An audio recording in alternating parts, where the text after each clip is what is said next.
welcome Catherine and Amanda, who will sign throughout the two sessions, and they will be taking it in turns, ably assisted by Sophia, who will switch between the interpreters roughly every 15 to 20 minutes.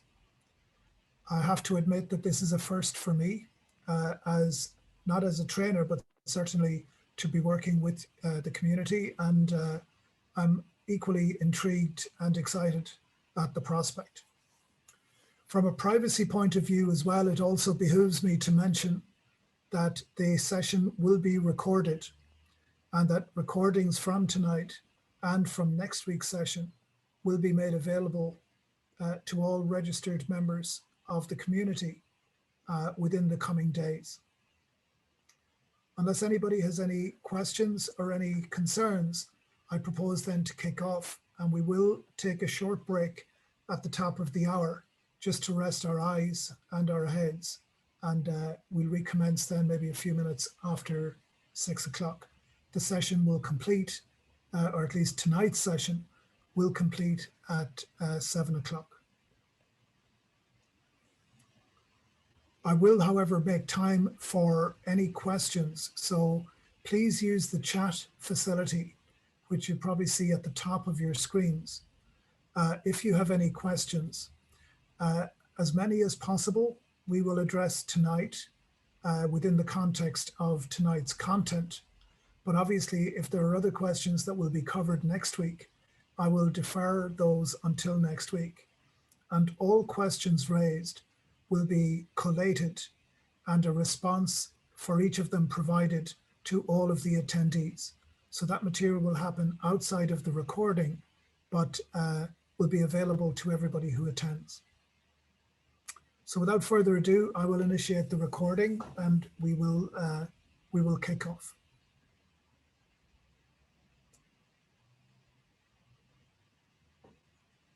You're all very welcome to this introduction to the General Data Protection Regulation.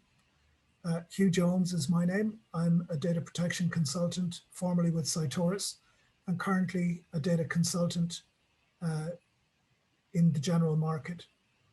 I also want to acknowledge and thank Darren Byrne, who may be known to many of you as a sign language interpreter, who has kindly helped me in preparing the material for this evening and next week's sessions. Recordings of the two sessions will be available over the coming days for those who may want to recap on the material, or naturally for those who are unable to attend.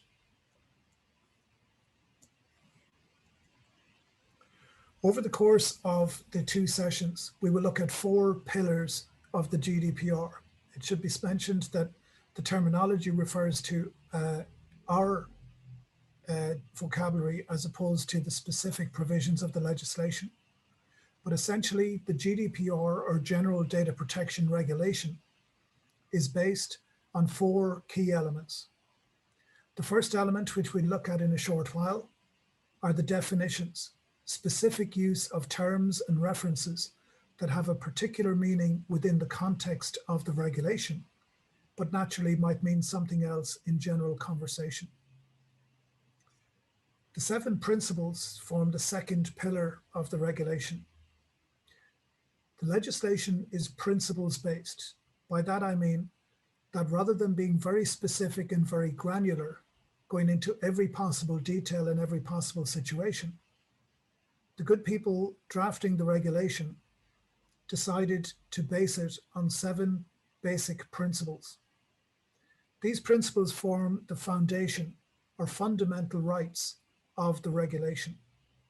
And it is then the responsibility of each organization and each individual who processes personal data to comply with those principles. The third pillar we'll look at, probably in more detail next week, are the individual rights of data subjects. You and me and any other natural person whose personal data is processed within the European Economic Area is a data subject. Whether that processing involves paper, electronic, or even signing, the personal information is protected by and covered under the regulation. And as data subjects, we have rights in terms of how we can demand and control that our personal data is used. So we'll look at some principles around those rights and equally around the appropriate response to those rights as we go through these sessions. The fourth pillar to mention in this context are the enforcement powers of the Office of the Data Protection Commission. Each member state of the European Union is obliged to appoint an independent regulator to be responsible for the enforcement, the interpretation, and the compliance with the GDPR. For our sakes here in Ireland, the relevant supervisory authority is the Office of the Data Protection Commission, based primarily in Portarlington and more recently with offices in Fitzwilliam Square in the city centre. Helen Dixon is our Data Protection Commissioner, and it's quite topical at the moment, given quite a bit of scrutiny in the Office of the Commission. So we can look at some examples of that over the 2 days of today's presentation. And lastly, then, we'll finish out by considering some specific issues that would be relevant to the ISL community, both to the deaf community themselves, as equally to the sign language interpreters who facilitate the gathering, the processing, and the interpretation of their personal information. I won't dwell too much on the various GDPR myths, but suffice to say that a lot of individuals and a lot of organizations indulged in some wishful thinking when the GDPR came into effect in 2018 by saying that it didn't apply to smaller organizations, didn't apply to charities, would not apply to public sector bodies, would not apply to organizations based outside of the European Union, or that it wouldn't apply, for example, during a pandemic. Many organizations felt that this time last year, during the early stages of the pandemic, that the provisions of the GDPR would be suspended, given the extraordinary nature of the circumstances. If anything, as we have seen, the GDPR has actually proven to be extremely relevant and extremely beneficial during the last 12 months, not least in protecting individual patient data in relation to COVID diagnosis, but also in relation to protecting the security and safety of data, as many people were sent home to work from a home office or their kitchen or whatever alternative arrangements they could find. So suffice to say that the GDPR continues to apply, pandemic or no pandemic, that the Office of the Commissioner does have teeth, does have very strong enforcement capabilities. And we look at some of those details as we proceed over the next couple of hours. In looking at the context of the GDPR, we typically look at it from the point of view of these 4 topics. Firstly, the social aspect. The GDPR is fundamentally about personal data, i.e. living individuals, and information that identifies them either directly or indirectly. In the work that you do as sign language interpreters, you're necessarily involved in protecting not only the rights of the individual deaf person, but also interacting appropriately with the audience to whom you are providing your interpreting skills.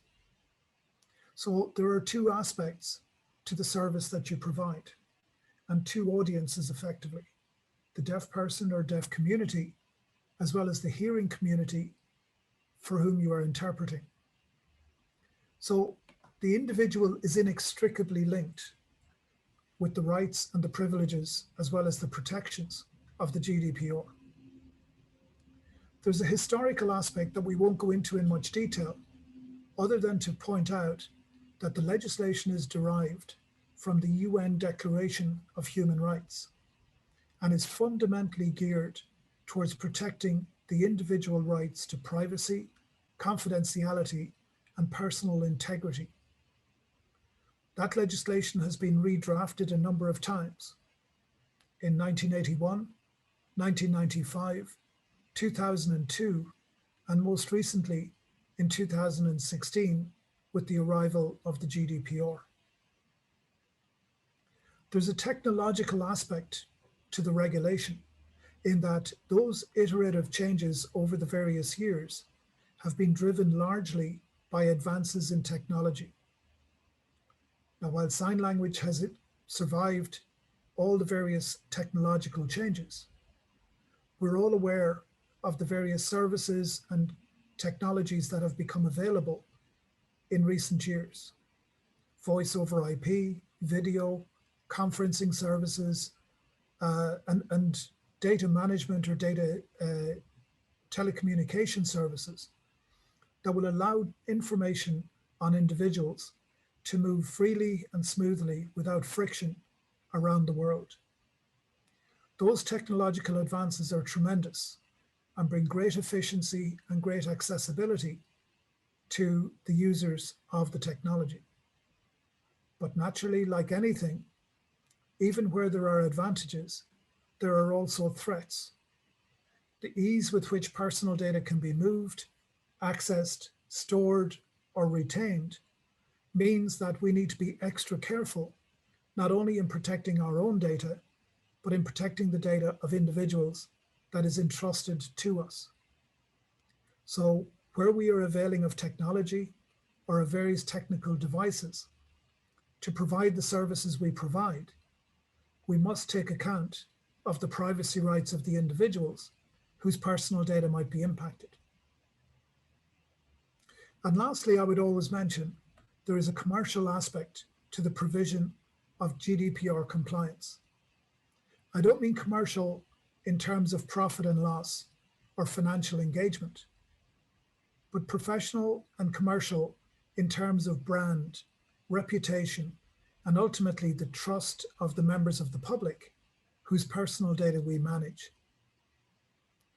This is no different for yourselves as interpreters, entrusted by individuals and by organizations to provide an accurate, safe, and confidential service in relation to the deaf community.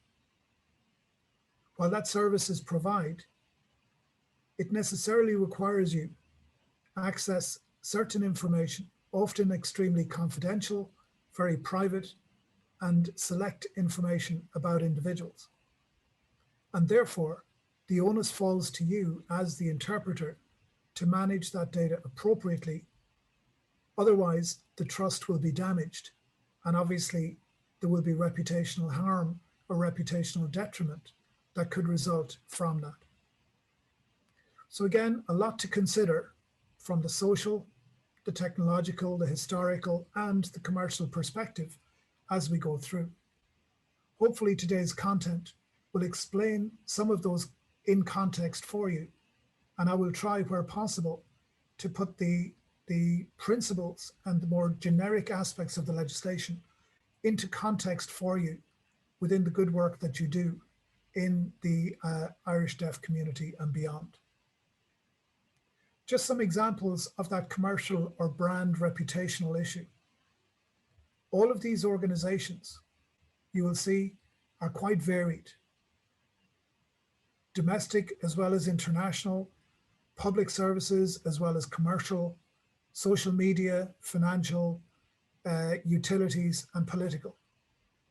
What unites all of them is the fact that at one stage or another, over the last 3 to 4 years, they have all been prosecuted by the Office of the Commissioner for failure to manage their personal data, failure to keep that information safe, secure, to prevent unauthorized access or unlawful modification. In all circumstances, the headlines and the brands of these organizations appeared in media with negative or detrimental stories attached. So again, just another way of reinforcing the idea that there's a real commercial impact, not only in terms of the quality of the service you offer, but in the event of a risk event occurring or in the event of an incident occurring, the very real risk of commercial and brand detriment. Very briefly to mention that up until 2016, there were 3 pieces of regulation in Ireland relating to the management of privacy, and all 3 relate to the services you offer. The 88 Act derived from the 1981 Data Protection Convention, and the 2003 Amendment Act derived from the 1995 Directive were the de facto legislation up until May 2016. A specific legislation in 2011 governed the use of electronic media for direct marketing purposes.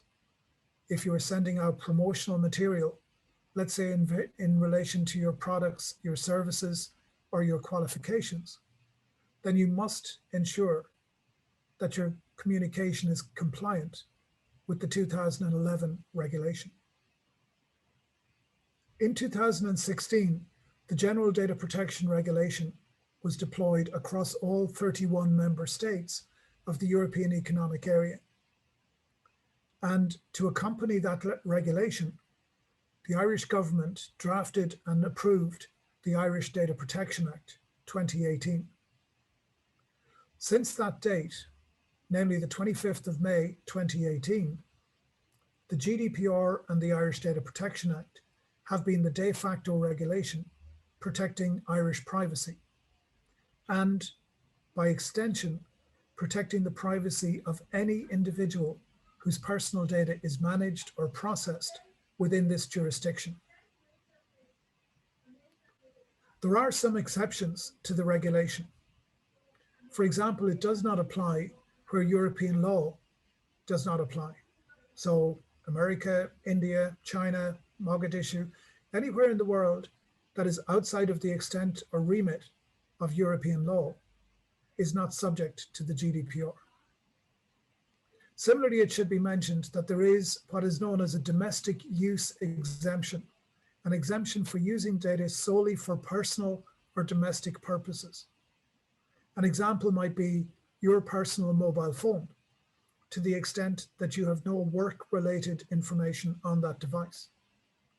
It might be the CCTV camera at your home, which has nothing to do with the CCTV on a public road or, for example, in the lobby of a commercial building.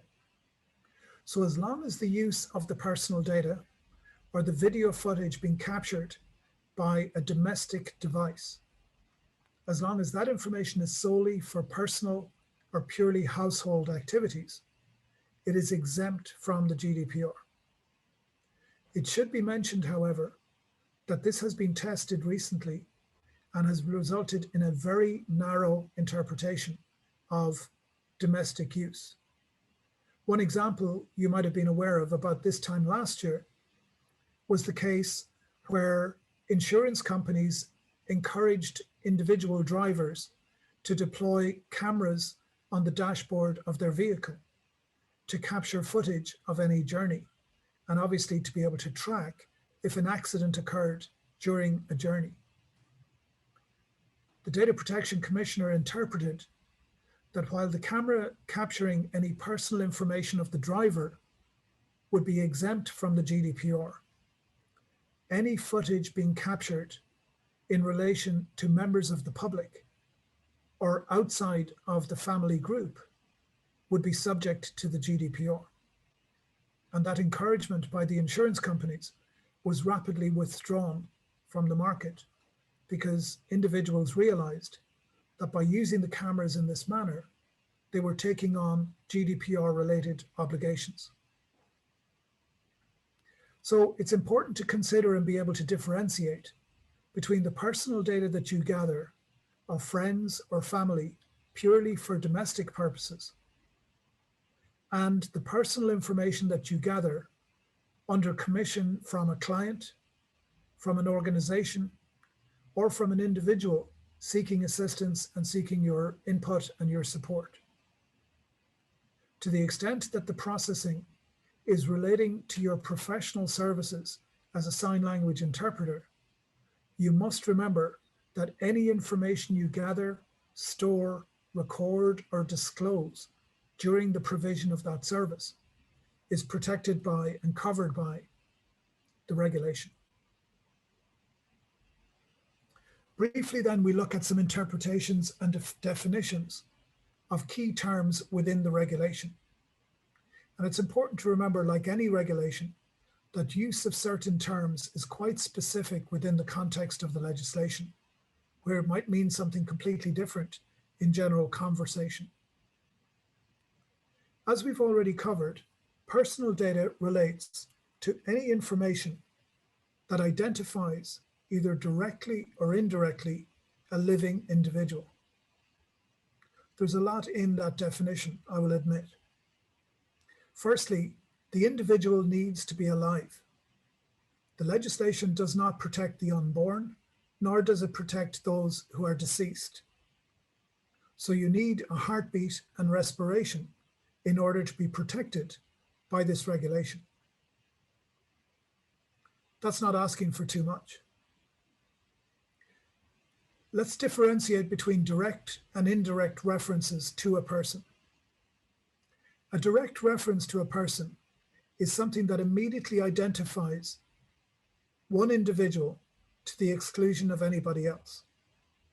Your name and address, your mobile number and photograph, or video footage in which you are clearly identifiable and visible are all direct references to the individual. An indirect reference might be more relevant in the context of the good work you do with the sign language community. For example, you might take notes during which you would refer to an individual by their initials or by a coded reference in order to protect their identity and their privacy.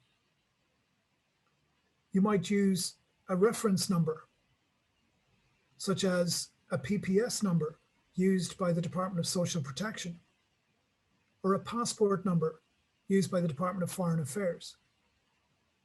The Gardaí might refer to somebody based on a reference number from the Garda Pulse system, which would be known only to the Gardaí, but is nonetheless a direct reference to an individual in relation to a criminal investigation. There are many of these codes in our daily lives. A customer number, an employee reference number, your PPS number, passport number, or even your driver's license reference. All of these numbers relate directly to the living individual, but are used to mask or protect their identity to anyone who doesn't have privileged access to the source data or to the source system. Nonetheless, given that the information in conjunction with other data identifies a living individual, it is still protected by the regulation. Consider maybe some client engagements in which you might be involved, where you would refer indirectly to an individual, even by a nickname, a reference, a particular icon or symbol, or a code. Even though the individual is not directly identifiable, the reference still qualifies as personal data. Since 1981, the privacy regulation has recognized that there's a special category of data that deserves an extra level of protection. Under the GDPR, there are 7 such categories. And when I list them, you will realize that they have a particular meaning and a particular relevance in the privacy of an individual. Any information relating to an individual's race or ethnicity, their religion, their medical, be that their mental or physical well-being, their trade union membership, any information relating to genetic or biometric information,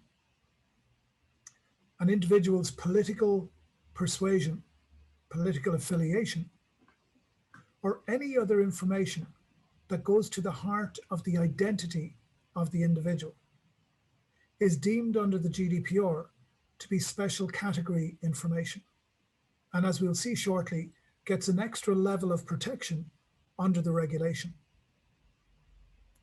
This is particularly important for yourselves in the sign language interpreter community, because by definition, the individuals with whom you work and on whose behalf you interpret are understood to have, at the very least, a hearing impairment, which on the face of it is information relating to a medical condition.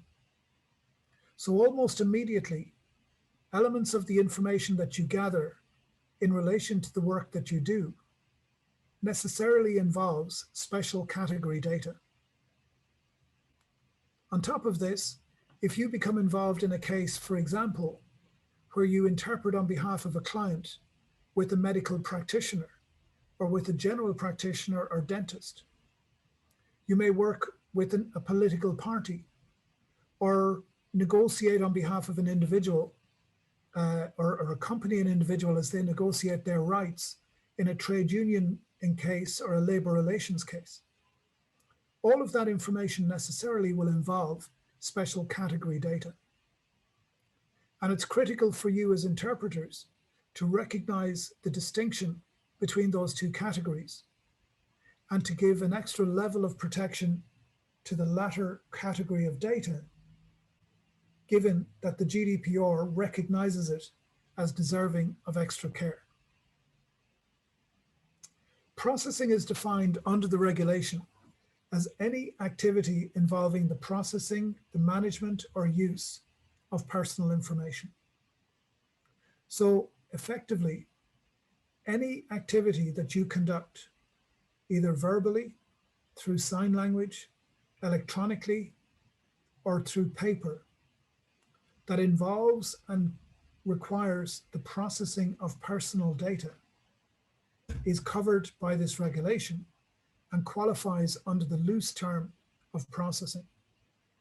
The 1995 directive actually listed 26 different nouns and verbs which could relate to processing activities, and it covers the entire life cycle of the data, from having to holding to reading to acquiring to sharing, storing, and even destroying the information, all qualify as processing activities. We look in the third pillar of the regulation at the restriction of processing. But it's important to mention here that the regulation provides the option for the individual to either limit or entirely object to the processing of their personal data in certain circumstances. This is known as restriction or restriction of processing. And it's important to remember that throughout any engagement, the individual is entitled at certain stages to object or restrict the manner in which their personal data is used.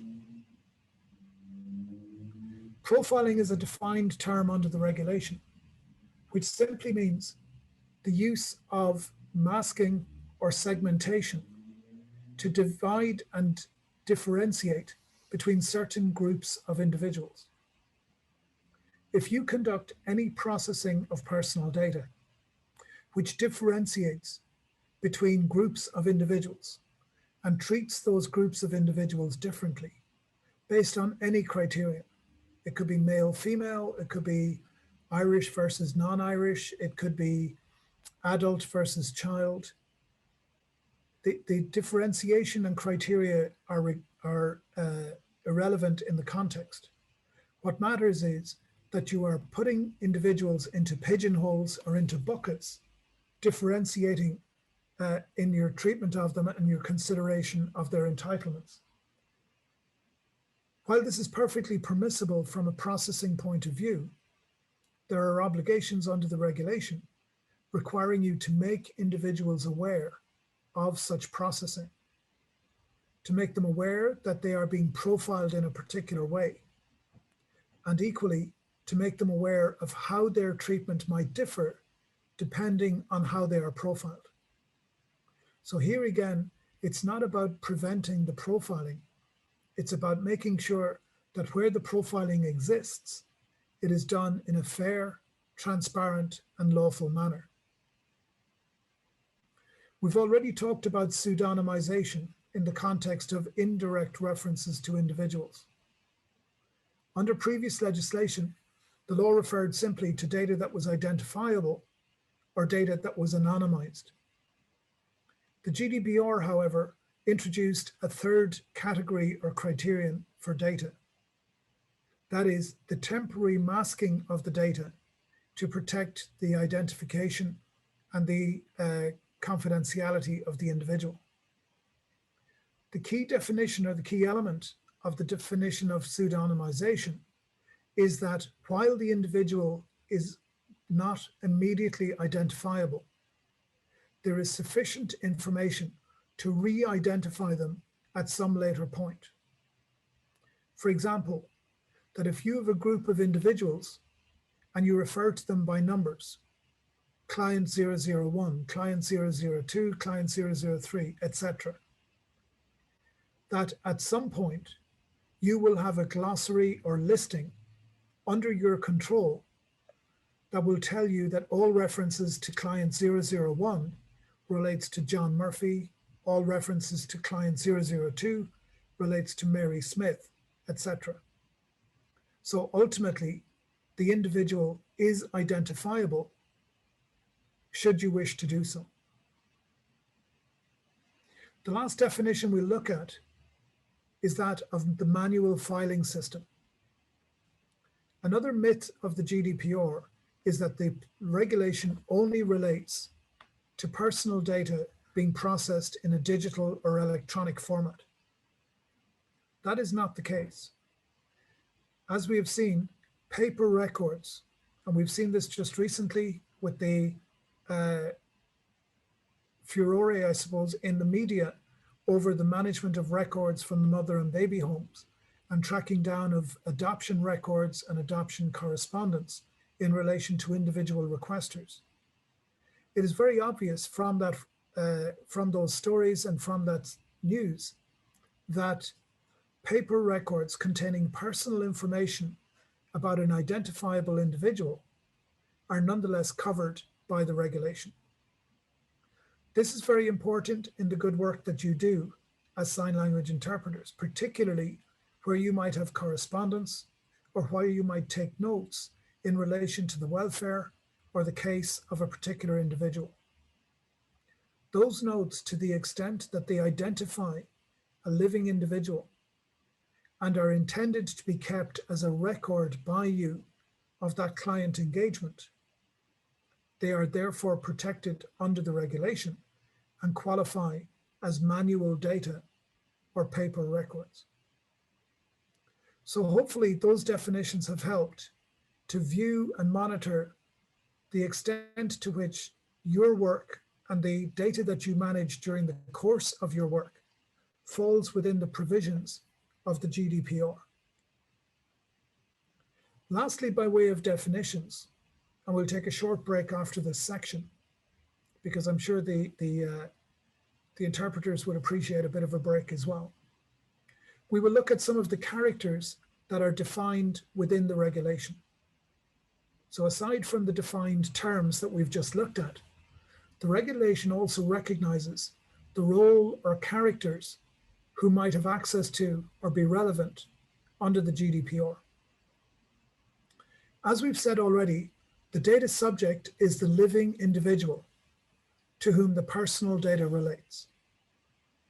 This is you and me and any other living individual whose personal data is managed anywhere within the European member states. You do not need to be an adult. You do not need to be a European citizen or even a resident in a European jurisdiction in order to be protected by the GDPR or to qualify as a data subject. As mentioned previously, there are really only two criteria. Number one, that you have a heartbeat and respiration. And number two, that your personal data is being processed by an organization that is subject to the GDPR. The legal entity that is primarily responsible for compliance with the regulation is known as the data controller. The data controller, in contrast to the data subject, is a legal entity or company. Employers, retail organizations, government departments, multinational companies are all data controllers and are primarily responsible for compliance with the regulation. As the name suggests, the key criterion for being a data controller is the fact that the organization is in control of personal data.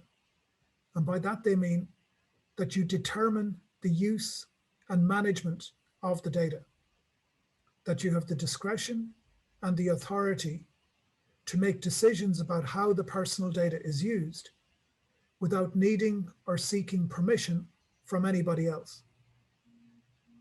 For that reason, for example, an employee of an organization is not a data controller because ultimately they process the data based on the policies and practices of their employer.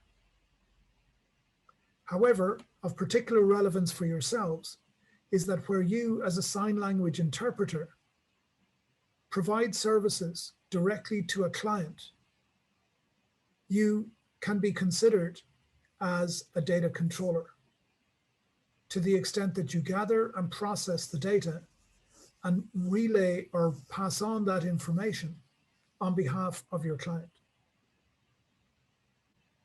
From time to time, the data controller can engage the services of a data processor.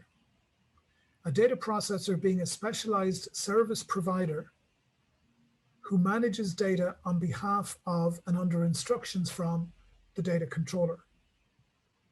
Now again, not to confuse the issue, hopefully for yourselves, but in many occasions where you take on a commission or an engagement from a retailer, a clinician, a hospital, a government department, even the Gardaí, to interpret and manage data on their behalf, or to work with a deaf person or a member of the deaf community in order to relay information on their behalf or to them, then by taking on that commission, you effectively become an agent of or a processor for that data controller. The key difference here being that in your capacity as a data processor, you do not have the discretion as to how to use the data. You must manage the data solely within the parameters of the engagement that you receive from your client.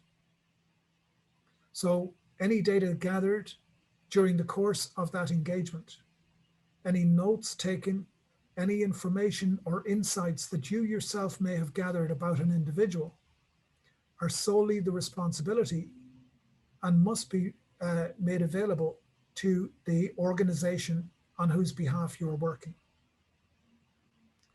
Crucially, under the data legislation, the data processor has 3 criteria. Number 1, they cannot be an employee of the data controller. So you must be a separate legal entity. For example, a self-employed interpreter who offers this specialist service on a billable or engagement basis. Number 2, any data processed can only be processed under instructions from the data controller. And crucially, number 3, there must be a formal written contract in place between the data controller and the data processor before any engagement takes place or before any personal data is processed. This is known as the data processor agreement and is a crucial document in this context. If you don't already have one, I would strongly recommend that you adopt a generic template, and it's certainly something that we can provide you with in order to bring along to any client engagement in the future. Because necessarily, where you go and enter into a commercial undertaking with a client to sign language interpret on their behalf or with a deaf person or deaf community, then you must ensure that any data gathered during the course of that engagement is protected by the terms of a data processor agreement. The GDPR went a step further in 2016 by introducing the concept of a joint controller. The idea here is that where organizations collaborate or share information between them in order to achieve a particular objective, they are effectively acting in what the regulation calls a data sharing arrangement. It's perfectly legitimate for organizations to want to do that. For example, you might collaborate with another interpreter to provide a particular service to an organization. And in the course of providing that service, you will share information over and back about individual deaf people whose services or whose requirements you have become aware of. They might have particular dietary or particular expressions, maybe even particular language issues or linguistic quirks that you might want to share with your colleague in order to provide the best possible service.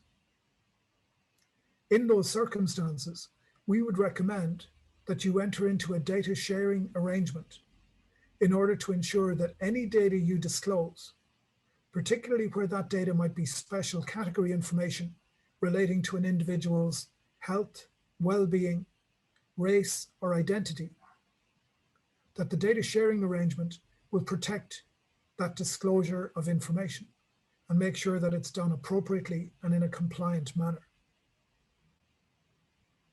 The other definitions here relate very much to the European macro environment, where organizations trading in multiple European jurisdictions have obligations to notify and to nominate representatives. An Irish company, for example, providing products or services and processing data in the UK must, since the 1st of January this year, nominate a UK representative to be their representative within the UK jurisdiction. In turn, a UK, American, Chinese, or Indian company seeking to do business and offer products and services into the European Union must, since the 1st of January, nominate a European representative in at least one of the European jurisdiction member states. So again, if this is, or if you work with a multinational organization, and in particular, offer products and services into the UK or out of the UK, you must have a UK representative who represents your interests within that jurisdiction on behalf of UK citizens. Certain organizations under the GDPR have an obligation to nominate a data protection officer. There are 3 criteria for this nomination. Number 1, the organization must be a public body or public authority, such as a government department or a local council. Second criterion would be organizations that are typically involved in the large-scale monitoring and surveillance of members of the public. For example, the Gardaí, the Revenue Commissioners, the Department of Social Protection, or again, local councils. The third mandatory community who must nominate a data protection officer are organizations that conduct large-scale processing of highly sensitive special category data, information on health, welfare, race, ethnicity, or trade union membership. So if you belong to any of the organizations outlined in those 3 criteria, your organization must nominate or identify a data protection officer, either an internal member of staff to be appropriately qualified and monitor the organization's compliance, or, as the case may be, a shared entity with another organization or an outsourced contractor who can provide that service on a contractual basis. Some of you attending here this evening may well be the data protection officer for your respective organizations. And if that's the case, I hope that today has been of interest and not too boring. If not, it might be worth checking with your organization, with your employer, to make sure that they are aware of this obligation and in compliance with the regulation. The last character to mention as a definition within the regulation is the supervisory authority. As I mentioned, the Office of the Data Protection Commission has been nominated for the Republic of Ireland as the authority within the jurisdiction for interpretation and enforcement of the GDPR. Helen Dixon is the Commissioner, and her office is based at Fitzwilliam Square and in Portarlington, County Laois. If you haven't done so already, it is very much worth visiting the Commissioner's website at www.dataprotection.ie at some stage over the coming weeks and months, as it is a hugely valuable trove of information in relation to individual as well as corporate obligations under the regulation. Much of what we have covered so far has been by way of introduction, of setting a foundation to giving you a baseline understanding of the principles of the regulation. This is also a good place to stop, to give our friends, the interpreters, a bit of a break, and also give time to boil the kettle or do whatever it is you do in the 5 minutes we're going to make available. I'm going to halt the recording at this stage, and we will reconvene in about 5 minutes. So coming up to the top of the hour.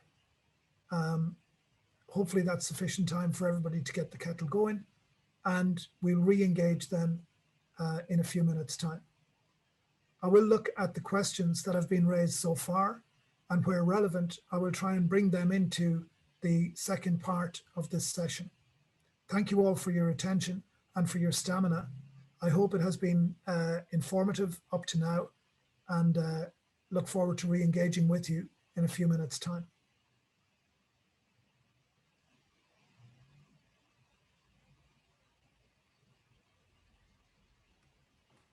Thanks for that, Hugh. Thanks, guys. I'll just go on mute here. I'll take a break. Thank you both to Amanda and Catherine. You've been very diligent. I've enjoyed very much the exercise and the experience. This is new to me, as I say, and I hope I've been able to speak clearly and slowly enough to allow for the interpretation. I'll have a quick look now at some of the questions and try and bring them in before we commence in a few moments. Thanks, guys.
Hello, everyone, and welcome back. I hope everybody has been able to rejoin and that you have been able to top up on whatever particular poison floats your particular requirements. There were two questions, and for reasons I'll make clear, I've chosen not to include the questions in the recording for tonight, simply because they're quite specific and quite contextual. And while we want to make the recording available to you in the future, certain questions might well be out of context if not easily understood at some point in the future. So I'll deal with the questions now, but we'll then re-engage with the recording if that's acceptable. As a separate arrangement, we've agreed to take all of the questions that we gather over the two sessions, and we will produce a written response, and they will be made available through the Citizens Information Bureau to all registered attendees. So bear with us. It may take a day or two to pull all of that material together once the final session has been delivered next week. From what I can see, there were two questions raised over the break. Bertha asked a specific question in relation to assignment sheets, which might identify an individual, say, ahead of a GP assignment or a meeting in a particular context with the HSE. And naturally, the importance of being able to gather certain information in order to subsequently invoice the HSE. And Bertha, you ask a very valid question, is this acceptable? Absolutely. For reasons I'll explain now as we go on to the individual rules, and maybe we can look at that as an example in the context of one of the two of the rules that we'll talk about. But it's entirely appropriate to use the data in that manner, as long as that's what you're using it for and that it's not used for any other purpose. So I'll explain that in the context, but what really you want to listen out for is principle 2 about the purpose limitation. That while you need the data for a particular purpose, you will only limit your use of the data to that purpose. In the case of your question, Bertha, the purpose would be not only providing the appropriate interpretation service for the individual during the engagement, but then subsequently invoicing the HSE accordingly. So effectively, two clear purposes for which it's legitimate and appropriate, if not necessary, to have the personal information. So again, as long as you limit the use to those purposes, there should be no problem. Bernadette, you mentioned that you had some noise distraction earlier when I was talking about the insurance program for dash cams. And could I just explain it again? Absolutely. This was in the context of the domestic use exemption, circumstances where certain use of personal data is exempt if the use is purely for personal or domestic purposes. I gave the example of your personal mobile phone or your home address book, or perhaps the CCTV camera in the porch or in the gable end of your house. However, I gave the example of an initiative last year by a number of the motor insurance companies to encourage drivers to deploy cameras in their personal cars. Now, bear in mind, it is their private car, not their company car. So technically, that might have been understood as being domestic information because the camera is on the dashboard of the personal vehicle. But the interpretation by the commissioner, both in Ireland, Germany, and in the UK, was consistent that any footage captured about the driver or the owner of the vehicle is correctly exempt from the legislation. But any video footage of other individuals outside of the domestic unit, that might be pedestrians on the road, drivers of other vehicles, individuals who might walk in front of, or even, heaven forbid, might be hit by the vehicle, their personal information is not protected by the domestic exemption and would be protected by the GDPR. This means that if you put a dash camera in the front of your car and capture video footage of a journey, the footage that you capture is subject to the GDPR. technically an individual could request a copy, or even more, could request the deletion of any footage that you capture about them from that camera. And in principle, you would be obliged to comply with that request. Bernadette, I hope that makes sense in the context of the comment and of the example I was providing. Please do keep the questions. I very much appreciate the questions. They help me to get a sense of understanding and of comprehension from the topics. Ali has raised a further question. I'm not sure you can piggyback on Bertha's question, Ali. That's unfair. Right, ask your own questions. But you do ask, we can limit the use of the purpose of the data is given. Are we obliged to destroy the attendance sheet after the assignment? Again, I'll come back to this in a moment in relation to Principle 5, Ali. It's a very valid question and a very fraught question for personal data management. The most question we're most often asked is, how long can we keep the data for? It relates to three things that we'll talk about in a moment, but in short, it relates to the purpose for which you have the data in the first place. It relates to the expectations that you give to the individual. And you'll be amazed to know, it relates to the law of the land. Is there specific legislation that requires you to keep the data for a certain length of time? Depending on the engagement, depending on the nature of the interaction, there may well be specific legislation that requires you to keep a copy of information in the same way that a lawyer might keep information about a case, or an employer might keep information about an employee. So again, it varies from circumstance to circumstance and from case to case. I'll give some examples as we go through. I think everybody has reconvened at this stage. Oh, sorry, apologies. There's a question, Ray, what is the website you recommend we look at? Thank you, Ray. I recommended that you look at the Commissioner's website, www.dataprotection.ie. So data protection, all one word, .ie. That is the official website of the Office of the Data Protection Commission and is effectively the touch point for the active and current interpretation of the regulation within the Republic of Ireland.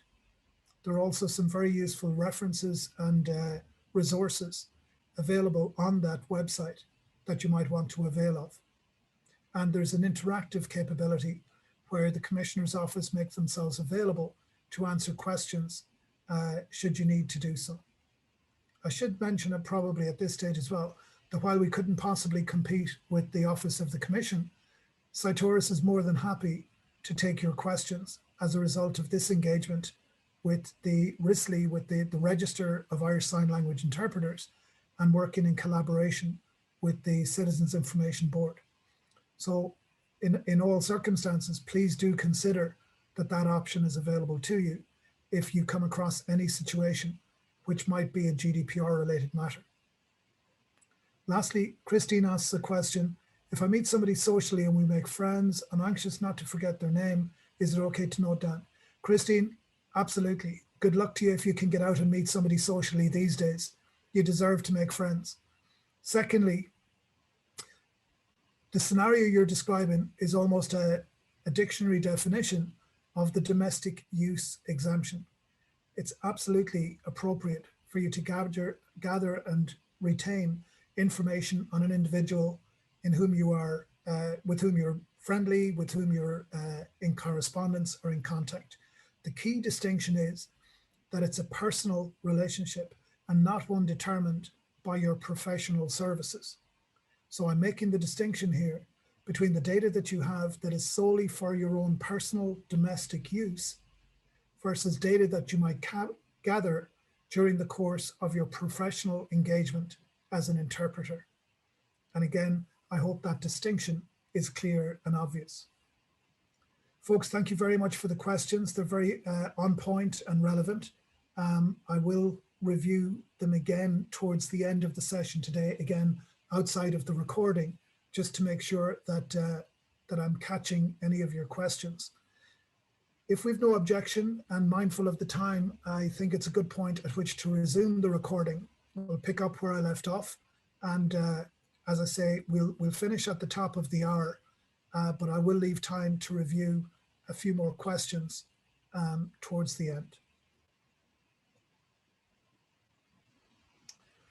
Having looked at the definitions thus far, particularly the definitions of individual terms, and more recently, the definitions of certain characters and roles within the regulation, it's important now to get on to the second pillar of the regulation, namely the principles or rules that apply to the day-to-day management of personal data. As mentioned, this is principles-based regulation. The legislation or regulation was drafted on the basis of 7 broad principles that date back to the 1950s and the OECD guidance on personal information. Through a series of iterations, the regulation has been refined down through the years so that the GDPR, drafted and published in 2016, produced this set of 7 principles. All processing of personal data that is conducted by you professionally, whether it's signing, note-taking, capturing electronic correspondence, or maintaining manual paper-based records, is subject to these 7 principles. All 7 principles apply at all times, and they apply from the entire workflow or life cycle of the data, from acquisition to destruction. As I go through these principles, I will try and give some examples that hopefully will be relevant and accessible to you in your professional work. Principle 1 is that the processing of the data should be fair, transparent, and lawful. That any gathering, use, disclosure, storage, or distribution of personal information should be fair and not detrimental to the individual data subject. Unhelpfully, the legislation doesn't define fair. It doesn't tell you what constitutes fair. However, we know from experience what the regulator considers to be unfair. Unfair would be to process personal data without the knowledge or permission of the individual, or without some legal protection, a basis that justifies the use of the data. We'll look at those lawful bases in a few moments. In terms of transparency, I mentioned earlier the obligation on the interpreter to be clear and open with the client in terms of the capture and use of their data. In my opinion, this is all the more important in the context of the deaf community, where individuals may not necessarily be fully aware of the extent to which their personal data is being processed, particularly if they are missing out or not hearing a specific notice or announcement that might be informative for the hearing community. So yet another opportunity to give particular consideration to the context in which you work, and to ensure that any notices or information provided is as accessible to the deaf community as it would be to the hearing community. Articles 13 and 14 of the GDPR set out specific narratives that should be available to individuals when you are gathering their personal data. Article 13 relates to the situation where you're engaging directly with the data subject. For example, you might be meeting with a client for the first time and getting the background on a particular engagement. It could be a court case, it could be a medical diagnosis, it could be a meeting with a medical practitioner or with a commercial representative. In any case, as you gather that personal data, Article 13 requires that you explain what information you gather, why you need it, and what you will do with that information, including, going back to the question asked at the break, how long you might be keeping that data for. And in particular, if you have a legal obligation to either keep the data for a length of time or to disclose the data in certain circumstances. An example of this might be where you would work with a child and that child might make you aware of child protection concerns, concerns that the child might be subject to threat or to abuse. Under child safeguarding legislation, you would have an immediate obligation to inform TUSLA of that suspicion. Again, Article 13 would require you to inform the individual of that fact, that you will have an obligation without their permission, if necessary, to inform an outside body of any information that they might disclose of that nature. Article 14 is also relevant in the context, again going back, I believe, to Bernadette's question before the break. Article 14 is specifically for circumstances where you acquire data from another source other than the data subject themselves.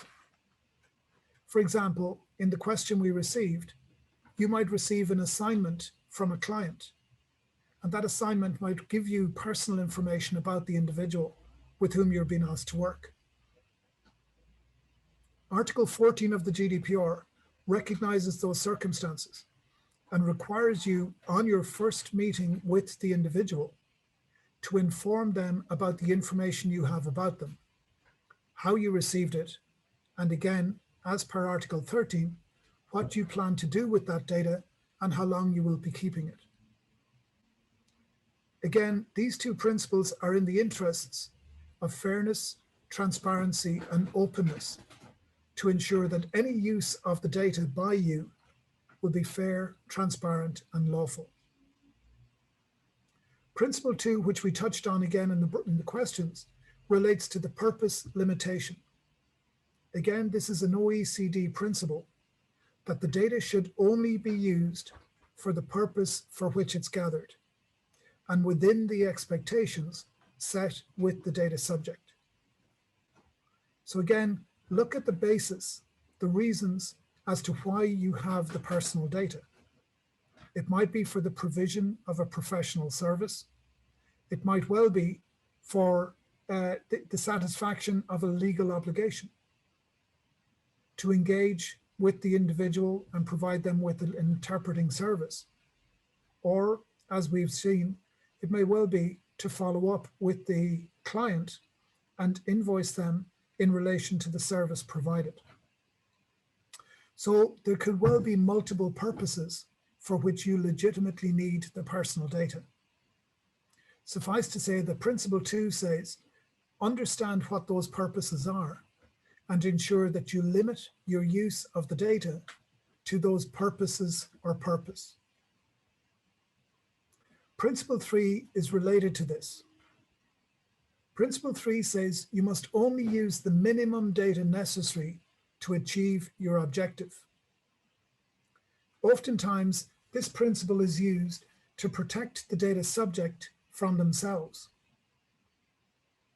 Very often we find that individuals can be very trusting and often will disclose far more information than necessary about themselves, up to and including highly confidential or personal information.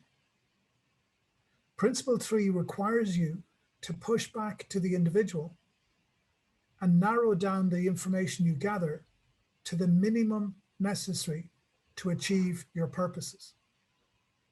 Again, as we will see with other principles, it's crucial that you understand and have a clear idea of the purpose for which you need the information, because that will help you not only with Principle 3, but also with the remaining principles.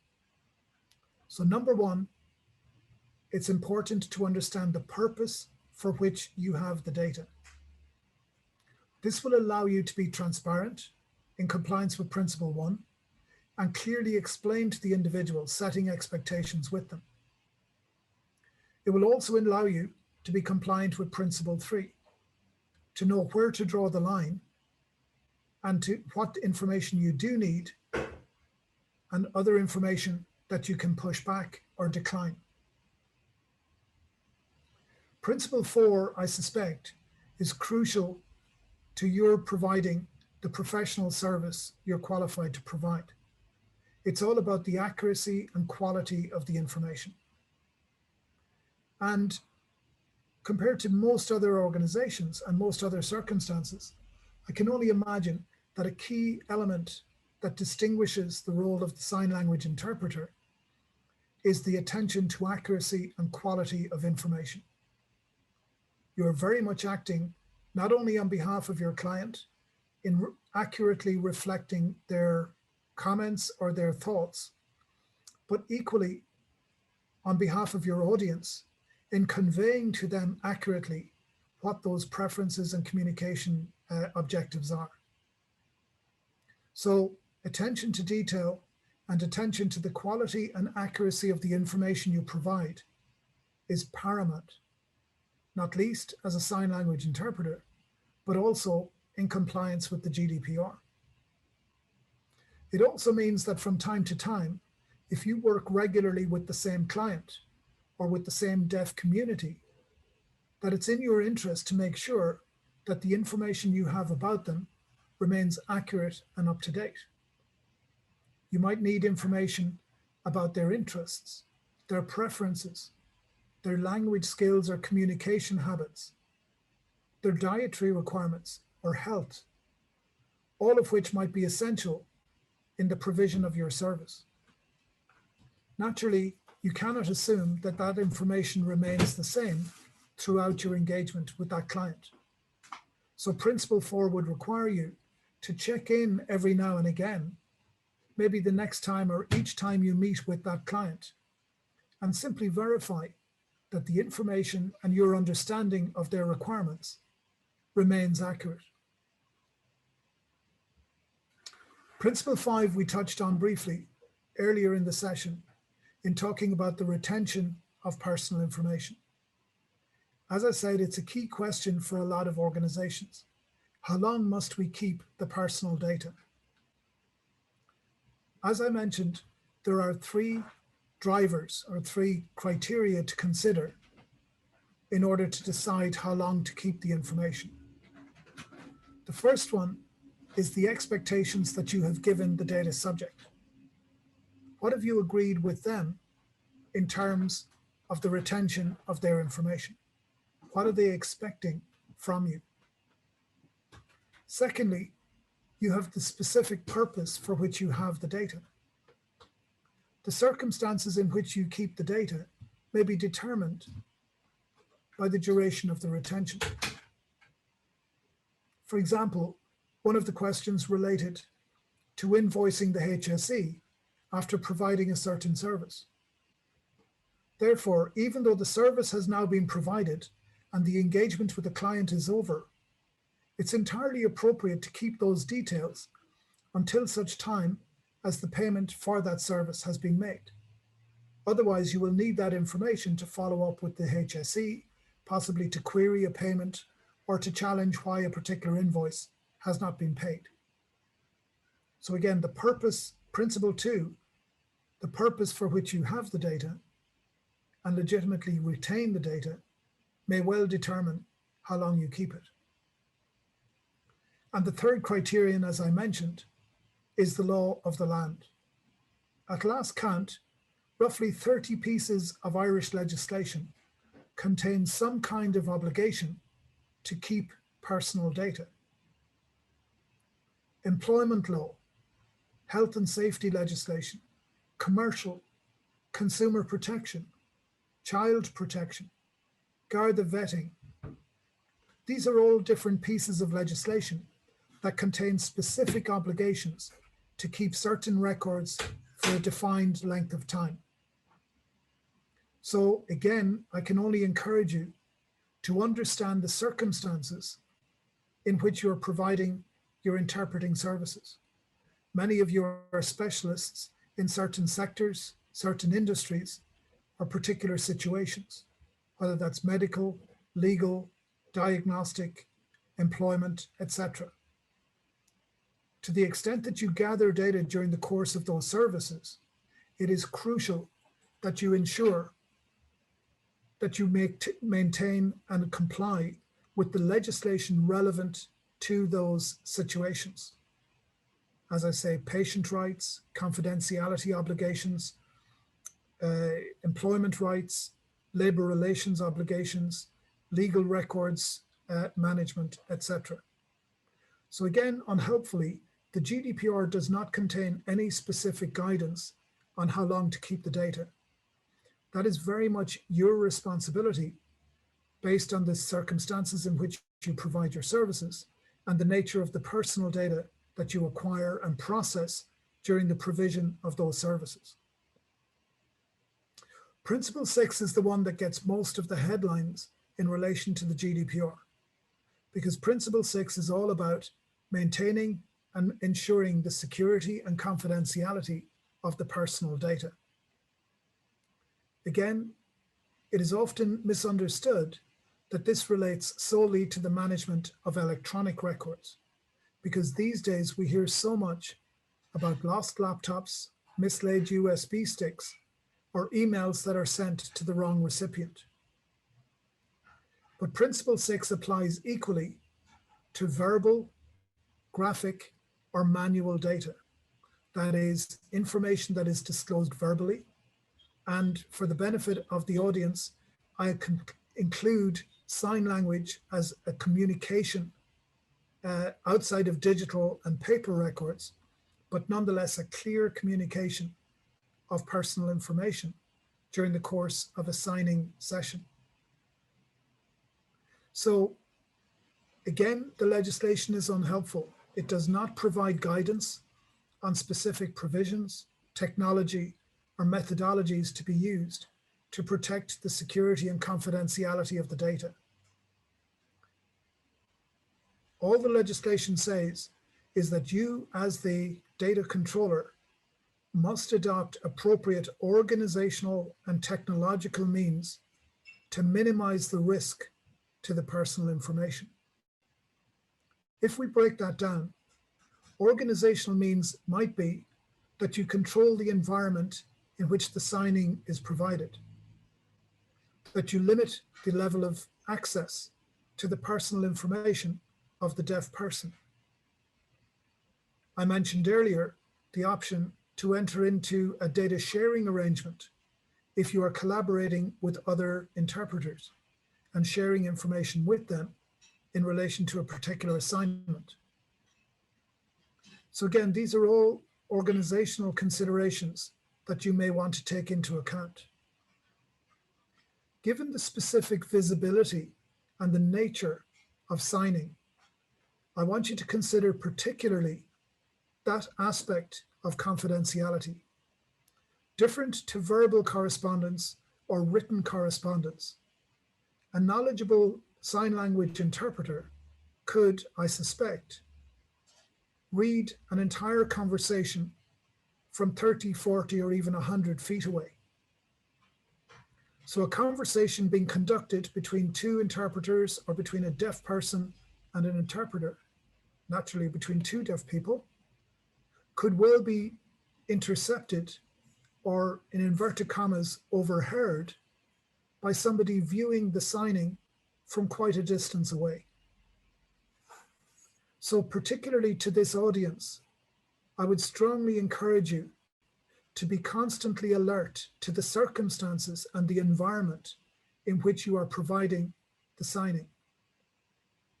Now, clearly, if you're signing to a larger audience, you want that to be visible. You want that to be visible to anybody who is the intended audience. But equally important, if the nature of the conversation is highly confidential and personal to a single individual, then you may need to take steps to ensure that you control the environment and the circumstances in which the signing is done to minimize the risk of anybody, and I use the phrase overhearing, but I hope you understand what I mean, anybody intercepting the message or the communication that you're interpreting. Not to forget, obviously, that the legislation also includes technological measures. Now, this relates to your correspondence, it relates to your phone calls, and again, maybe to be alert to the fact that some conversations may need to be louder given the hearing impairment of your audience. Some conversations may well need to be conducted in an environment where the risk of the call being overheard is greater. So take note of technological options that might be available, not only to facilitate the interpretation and the communication, but also to protect the security and confidentiality. If you recall at the start of the session, I mentioned the importance of trust, and obviously the risk to that trust if an individual is disappointed or upset in terms of the manner in which their data is communicated. Principle 6 is fundamentally about protecting that trust. The privilege you have of accessing the personal data of another individual must be balanced by the measures you adopt to protect that information. And ultimately, you carry the responsibility and accountability for ensuring that those measures are appropriate and adopted. That accountability is enshrined in Principle 7, which is quite new as an area of emphasis in personal legislation. The legislation makes the data controller primarily responsible and accountable for anything that happens to the personal data for which they are processing. In turn, for you as an interpreter, either engaged by a client or acting as a direct service provider to the deaf person, must be accountable for any personal data you manage during that engagement. And as we'll see in the second session next week, the GDPR introduced specific measures through which that accountability and liability can be demonstrated and can be evidenced by the organization. So they are the 7 principles which act as the foundation to the GDPR and to any processing activity which you might undertake in relation to your client or in relation to the personal information that you gather during an engagement. Again, we'll revisit those principles throughout the remainder of the session, but it is vital that you understand not only the scope and concept, but also the context within which you're managing the personal data. Because as a principles-based legislation, the regulation very much recognizes that the context of the processing is all important.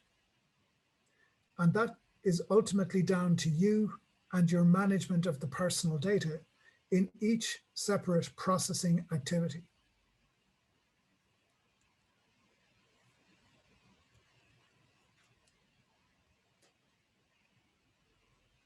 You can have this slide as a freebie following tonight's session, but it does remind us that ultimately we can have all of the technology, all of the software solutions, all of the policies and procedures in place. The one thing we cannot always rule out is Dave, the human error. I don't know if we have any Dave in the audience this evening. This is not a personal attack, but it is a recognition that consistently since the regulation came into effect, 80% of data protection breaches have been caused by the deliberate, non-malicious actions of the data processor. The individual processing the personal data and having a neglectful or forgetful moment where they forget their obligations.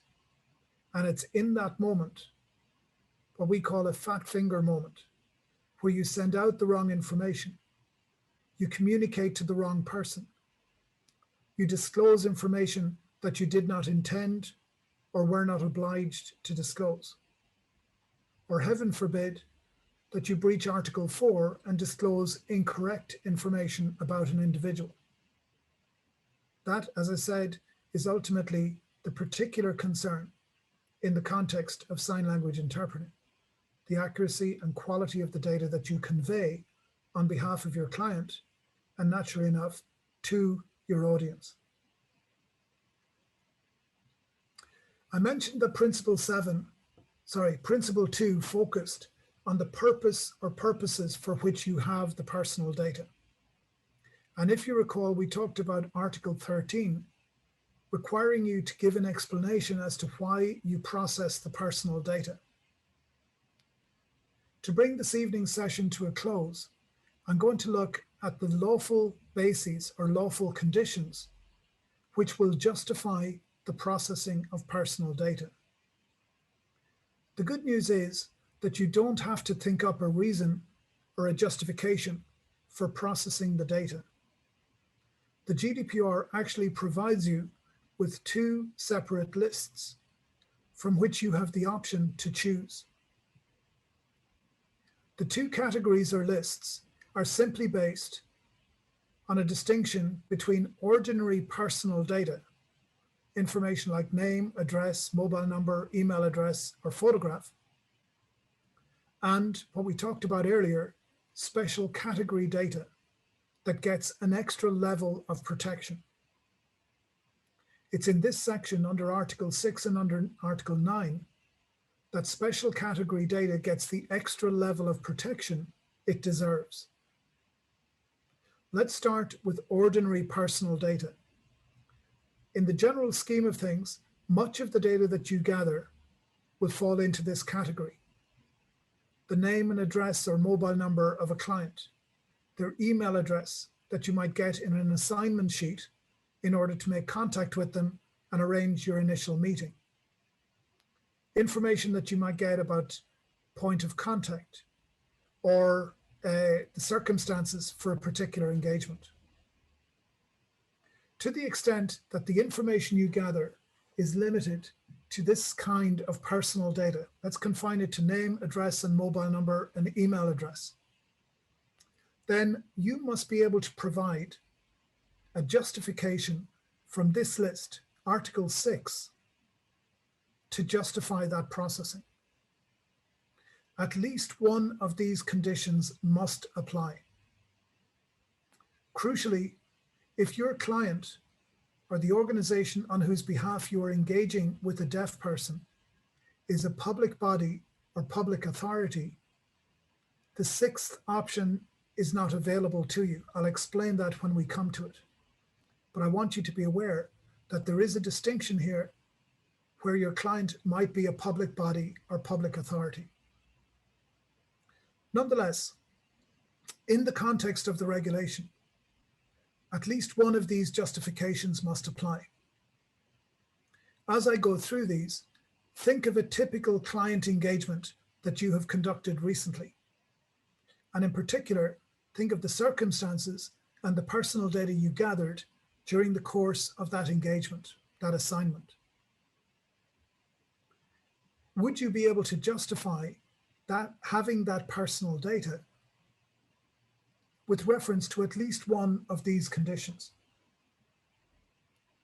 In the first instance, did you have and secure the consent of the data subject? In a few moments, you'll see that the GDPR introduced very specific criteria to determine whether that consent is appropriate or not.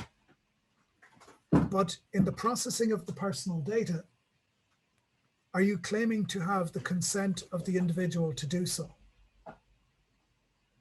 We'll revisit this in a moment. The second option is the performance of a contract. Have you entered into a contract with the data subject which necessitates the processing of this personal data? For example, as a self-employed interpreter, you may have received an assignment from a deaf person to accompany them for a meeting, for an engagement, or for an appointment.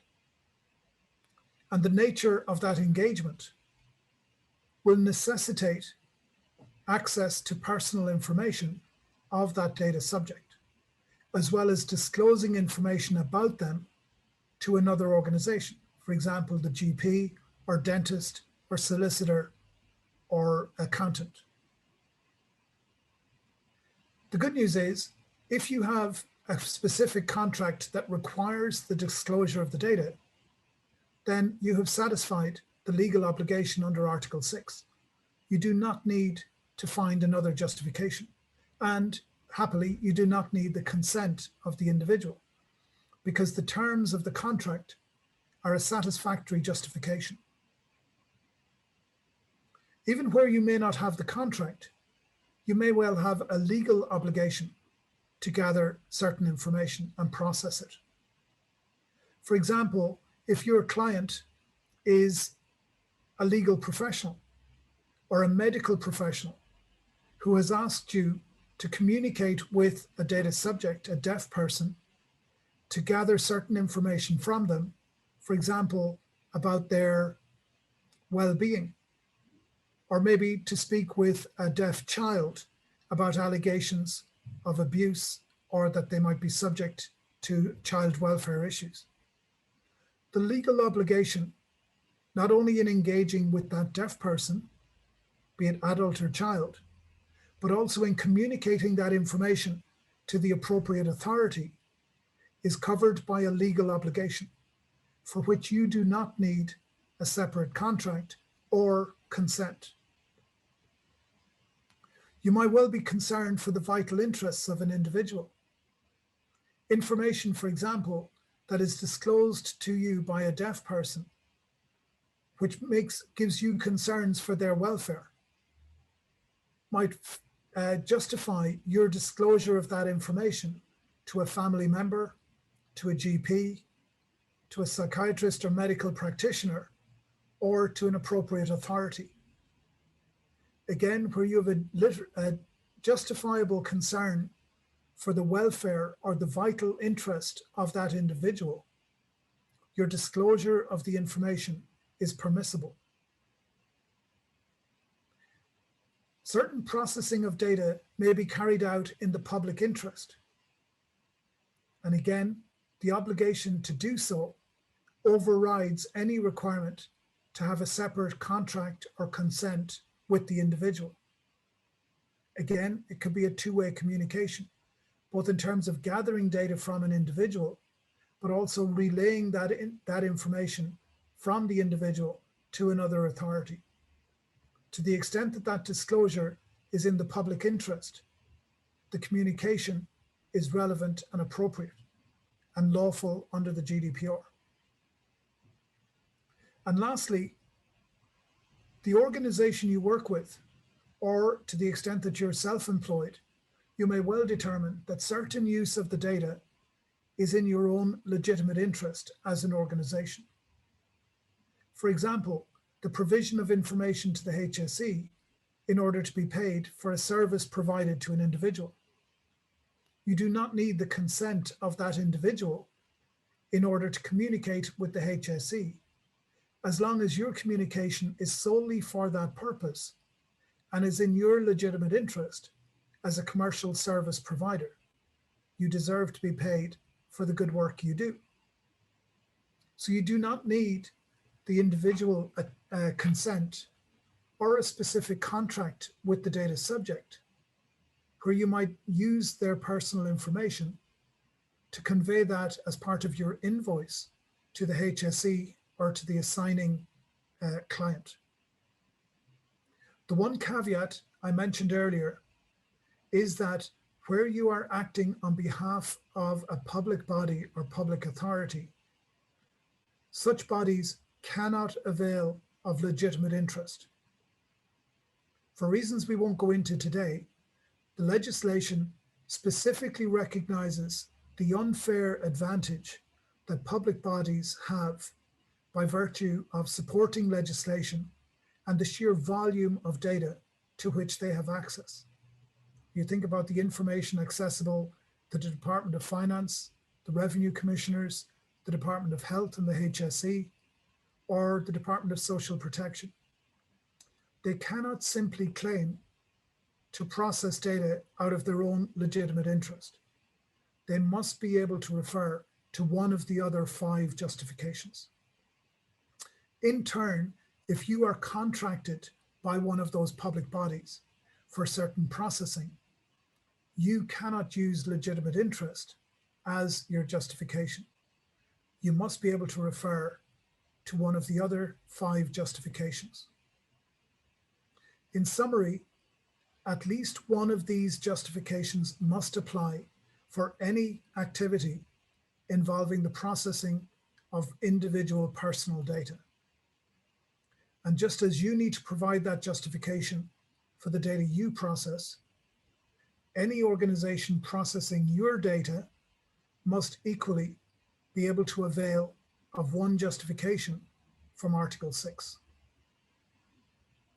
If you review a particular processing activity within the context of Article 6 and are unable to find one of the justifications which will apply to your use of the data, you really need to stop and reconsider whether what you're doing is appropriate and lawful. There's a good chance it is not. Nonetheless, even though it's a relatively short list, most situations that we have come across in our experience as consultants can be addressed and justified with reference to one or other of the principles and the conditions listed here. They're known as the lawful processing conditions. You will recall that the first condition in Article 6 relates to consent. The wonderful people in Brussels, when they drafted this regulation, introduced specific criteria where you are claiming to have consent. If you feel you have the consent of an individual, you must be able to demonstrate that it meets these 4 criteria. Number 1, that the consent was freely given, that the individual was not at any disadvantage or under any duress or pressure when giving their agreement or agreeing to the processing. Number 2, that the consent is specific, that if there are multiple purposes for the data, the consent must be secured for each separate purpose, i.e., that the consent is relevant to each individual processing activity. Thirdly, that the individual should be appropriately informed so that they understand the nature of the processing before they give their consent. Many times we hear individuals complaining by saying, I wasn't informed, I didn't understand, I didn't realize that my data would be used in that way. All of those would undermine any claim that the consent used was appropriate. Therefore, you need to consider not only was the individual freely available to give their consent, but were they appropriately informed about the consequences, either of giving consent or of withholding consent. And lastly, consent should be an indication of the individual's unambiguous preference. This means that the language used or the interpretation used to convey the purpose to the data subject should be clear and unambiguous to them. They should be in no doubt as to what is being discussed and the implications or consequences for the outcome. Ideally, you should have an active indication of the individual's preference. This is not mandatory. You do not always need a signature or a signed document to indicate that you have the consent of the individual. But if the circumstances permit it, we would strongly encourage that you do so. In particular, if the individual personal data is highly confidential or personal, then it's in your interest to have a written record of the fact that the individual gave their consent. So far, we have looked at circumstances where you are justifying the processing of ordinary data like name, address, or phone number. As I mentioned, the legislation gives an extra level of protection to special category information, which you will recall covers information like race, ethnicity, religion, political beliefs, trade union membership, or any information relating to an individual's health or well-being. If your client engagement or your interpretation requires you to gather such information, then in addition to finding at least one justification from Article 6, which we just looked at, the GDPR requires you, in order to get an extra level of protection for the data, it requires you to find one additional condition from Article 9 of the GDPR. Some of the conditions are quite the same. For example, explicit consent is here. So the same criteria apply, but a higher level of scrutiny will be required. For example, if you're going to be working with an individual during a doctor's appointment, or a dental appointment, or a meeting with a clinician or a consultant, then the provision of the data and the clarity and consent of the data subject will be all the greater because of the sensitivity and special nature of that data. If the processing is necessary in relation to employment or social welfare or social protection, again, by definition, if you're engaging with an individual with, say, for example, a labor dispute, or helping negotiate on their behalf to ensure they acquire their social welfare rights or unemployment rights, then that's a justification for such processing. And any access to data that you acquire for that necessary purpose will be justifiable. Again, as per Article 6, if you have concerns for the welfare of the data subject or of another person, then disclosure and sharing or processing of that data will be justifiable within that context, as long as that is solely the reason for such processing. You may well be working with a not-for-profit organization, whether it's with the broader charity sector or maybe specifically in the context of the deaf community. And again, to the extent that you gather and process personal data specifically within the ethos of that not-for-profit organization, that's entirely appropriate to the service you're providing and justifiable on that basis.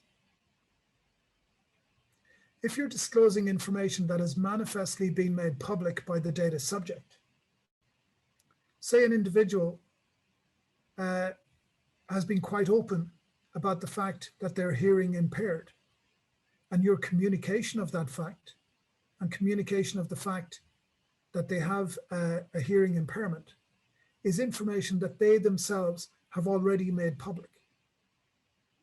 Therefore, your disclosure of that information will not be a breach of their confidentiality because they themselves have already made the information known.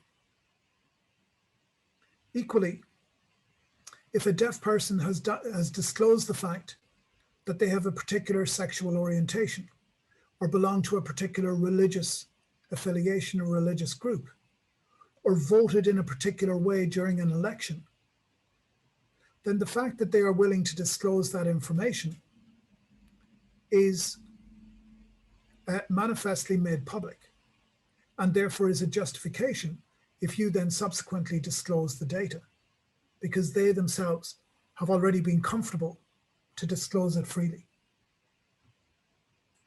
The Article 9 list, as you'll see, is slightly longer, given the complexity of the circumstances in which such personal data might be managed. You may well, in the course of your work, disclose information necessary for the establishment, exercise, or defense of a legal claim. For example, working with a client to link with their solicitor or their lawyers, maybe even representing them in court to communicate their testimony or their witness statement. And again, to the extent that that disclosure is necessary for them to avail of their legal claims or defend their legal position, that is appropriate. The disclosure of the data may be necessary in the substantial public interest without the consent of the individual. And again, in certain circumstances, that will be permissible.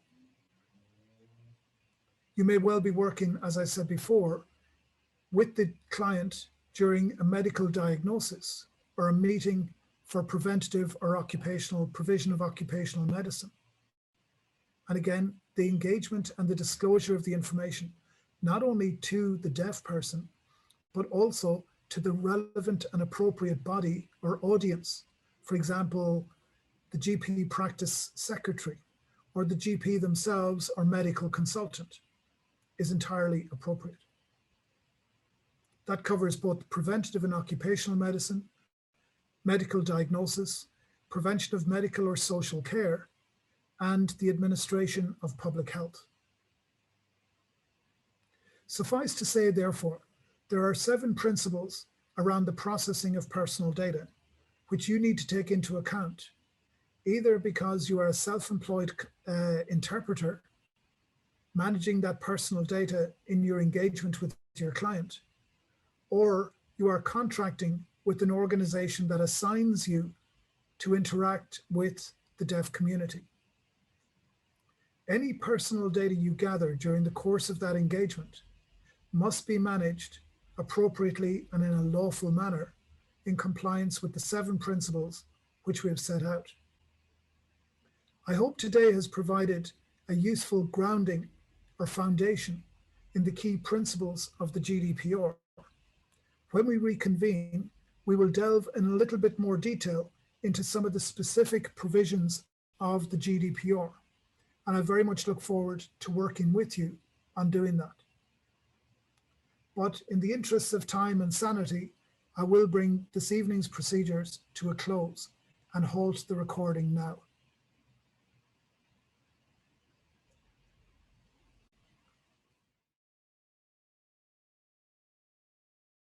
I hope you've had a very good week since last we were able to meet virtually for the first part of this 2-day session or 2-session course on an introduction to the GDPR.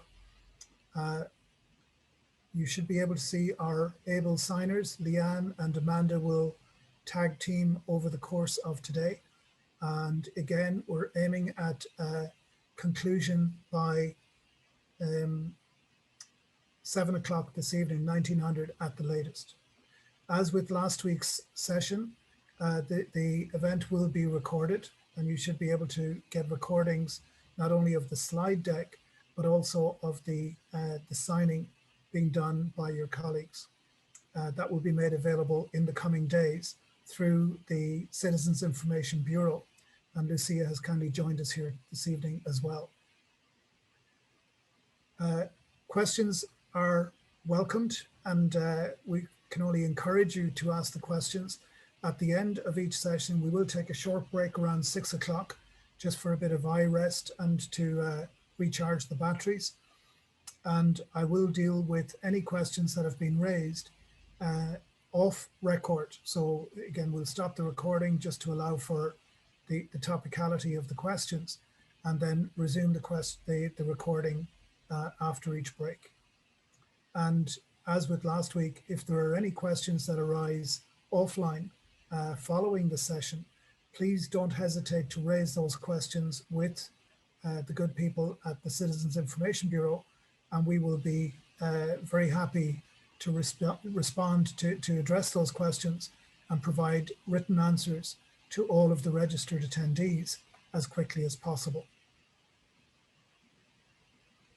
If there are no further questions, then I will kick off by initiating the recording, and we'll recommence. You're all very welcome back, and thank you again for your interest and stamina in attending last week's session and for coming back to this week's session.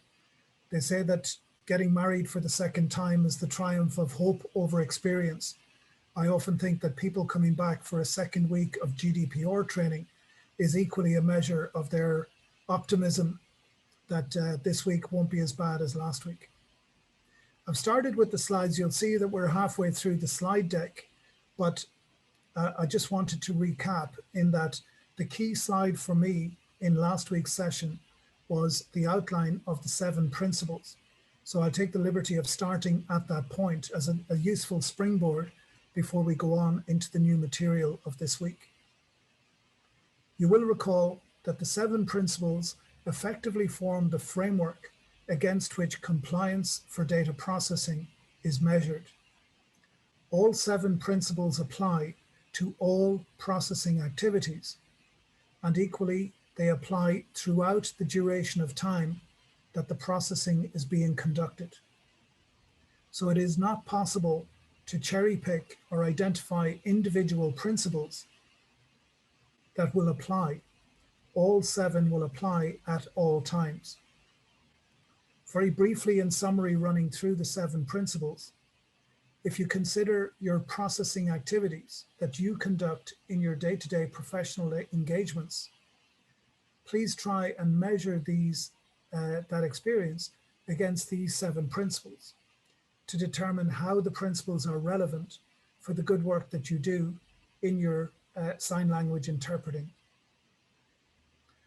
Principle 1 requires that any use of personal data should be fair, transparent, and lawful. Fair meaning that there should be no detriment to the individual based on the processing of their data, no disadvantage, or no unfair or below the radar processing. Secondly, that it should be transparent and that you should make every effort to be open and available in explaining to the data subjects how their data is being used, for what purposes, by whom, and for what length of time, how long the data will be processed. Principle 2 requires you to limit the processing of the data to the purpose for which the data was acquired. So again, crucial that you understand the purpose for which you have the data and then limit any use of the data to that purpose or those purposes. And of course, it is possible to have multiple purposes. You could have the data for engagement, for account management, and then for subsequent invoicing to the client in return for the service you provided. Technically, they are 3 quite distinct purposes, but entirely legitimate in the purpose and in the professional engagement for which you have the data. Principle 3 requires you to be disciplined in minimizing the amount of data you process and minimizing the processing of that data to the bare essentials necessary to achieve your objective.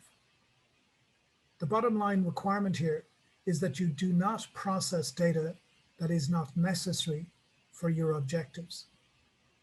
Don't ask for information you do not require, and gently push back if somebody volunteers information for which you have no requirement. Naturally, from a security point of view, the less data you have, the less data you need to keep an eye on, and the less compliance you need to prove. Principle 4 we agreed last week is quite important in the context of the good work you do in the sign language community. The obligation to ensure that the data you provide and the data you manage is accurate and up to date is particularly relevant in the context of sign language interpreting and in the deaf community, because you're communicating information that might not otherwise be available to the recipient, and therefore the accuracy and the integrity of the data that you provide is crucial. So effectively, it is in your interest that not only is it a professional obligation, but also a regulatory requirement to make sure that the information is accurate and current. Principle 5 focuses on the retention of the data for the purposes for which you are acquiring it. And again, the GDPR does not include specific obligations in terms of how long you would keep the data. Ultimately, as we discussed last week, the duration of retention will depend on 2 things. Firstly, the law of the land. So which legislation is relevant for the data that you are managing and for the purpose for which you have it. As we discussed, different regulations apply in different contexts. employment law, health and safety, personal injury, consumer protection, anti-money laundering, all have different obligations. So depending on the nature and the purpose of your processing, different retention obligations and schedules will apply. Probably the majority of headlines that we see in relation to data protection comes from compliance or failure to comply with Principle 6, keeping the data safe and secure throughout the time that you have it. Again, unhelpfully, the legislation does not provide you with specific guidance as to how to keep the data safe. All the legislation will do is encourage you to adopt the appropriate organizational and technical measures to minimize the risk of unlawful access or disclosure of the data. Ultimately, it will be your and your organization's responsibility to make sure that the security measures you adopt are appropriate and proportional to the value and volume of the data that you manage. So again, there's no shortage of guidance and information in the commercial space around security measures. But ultimately, it will be your responsibility to ensure that those measures are appropriate in keeping the data safe, preventing unlawful access, and preventing unauthorized processing or disclosure of the data. Principle 7 is new under the GDPR, a new emphasis focusing on the liability and accountability of the organization processing the data. This is particularly important if you, as a sign language interpreter, are self-employed, because it means that you will carry these liabilities and responsibilities in your job. Somewhat less of an emphasis if you are an employee of a larger organization. Then it is the employer, the legal entity, which carries this liability and accountability.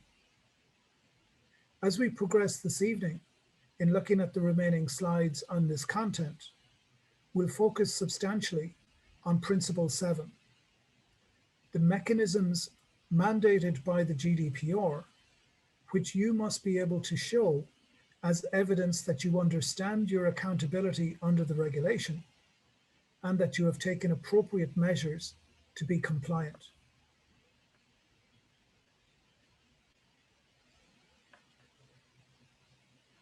In addition to the rules that we just mentioned, the GDPR introduces a second pillar of information, namely the individual rights that are available to the data subject. In addition to complying with the 7 principles which we have just looked at, the data controller and the individual professional is obliged to respect the rights of the data subject in any management of their personal data. As we look at these rights, it's important to remember that while they may represent an obligation on you as a professional service provider, they are also your rights. They apply to you, to the manner in which your personal data is used, acquired, held, disclosed, or processed by another organization. So even as we look at these rights, bear in mind that you have the right to avail of these options to require that your personal data is managed, whether by your clients, your employer, your bank or financial services institution, your insurer, your educational establishment, effectively any company that has and acquires your personal data. So as I go through these rights now, bear that in mind and think half the time about your obligations to respond to these rights as a professional, but equally reserve half of your energy for thinking about who has your data and what rights you enjoy in being able to require that they manage your data in an appropriate and compliant manner.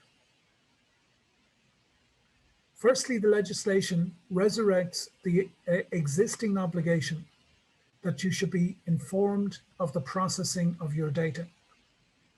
If you as a data subject have any concerns as to the fact that an organization might have your data, how they acquired it, and why they received it, or how they manage it on an ongoing basis, this right allows you to contact the company and seek verification of what data they have about you, how and when it was acquired, the purpose for which it's being held, and any other information pertinent to their use of your information. So in the first instance, you have a fundamental right under the regulation to understand how your personal data is being used in the broader market. At the other end of the life cycle, you have the right to be forgotten or the right to have your data erased. Any organization that has your data must be able to reference a legal justification for doing so. And where an organization is unable to provide such a justification, you are entitled to request them to delete and remove your data. You have effectively the right to be forgotten, the right to require that the organization destroys your data and forgets that they ever had it. The only option available to the company on receipt of a request like this is to be able to demonstrate a legal requirement to keep your information. A legal requirement might be a contractual arrangement that still has a number of weeks or months to run, a contractual undertaking by you to engage with that organization, for example, for the duration of an insurance policy or of a mobile phone term, etc. It might be for the duration of your employment with an employer. As long as the organization has a legal justification for keeping your data, they can respectfully decline your request to be forgotten. However, any organization that is unable to justify the retention of your data must, on receipt of a request, remove that data from their systems. And this includes not only from their electronic database, but any written or paper record of that information. In turn, it means that if you as an organization receive a request from a client or customer, in the same way, you must either be able to justify keeping their data or be able to locate any instance of their information and remove it. Once you find out that your data is being processed by an organization, the regulation gives you opportunities to either restrict the manner in which that data was being processed or to object to it entirely. Now, obviously, you cannot object in all circumstances. For example, heaven forbid that the Gardaí seek your information in relation to an investigation. You cannot simply object under the GDPR to them doing so, because they have an overriding legal obligation to conduct their investigation. So the rights to restriction and objection are conditional on the circumstances. They are not absolute rights. Nonetheless, it is important to know that it is not sufficient for an organization simply to have your data. You still have the right to control and limit the manner in which that data is used. The GDPR introduced the principle of portability. Many of you may remember the good old days where if you had a mobile number and you changed your mobile service provider, you had to change your number because effectively the mobile phone number belonged to the service provider. Sorry, Hugh, can you just hold on a second? I think Amanda's just looking to swap over and I'm not sure if all the participants can see her. Of course, thank you. Yeah, Leanne, I've been spotlighted, I think. Yeah, it's just you came on and then went back off and it went over to Hugh. So I just want to make sure, can everyone see Amanda? It's showing Leanne just at the moment. Okay. Okay, yeah, no, the chat is saying they can't see the interpreter. Lucia or Sophia can use. Lucia, I think, is Lucia's to be set up as the host. Yeah.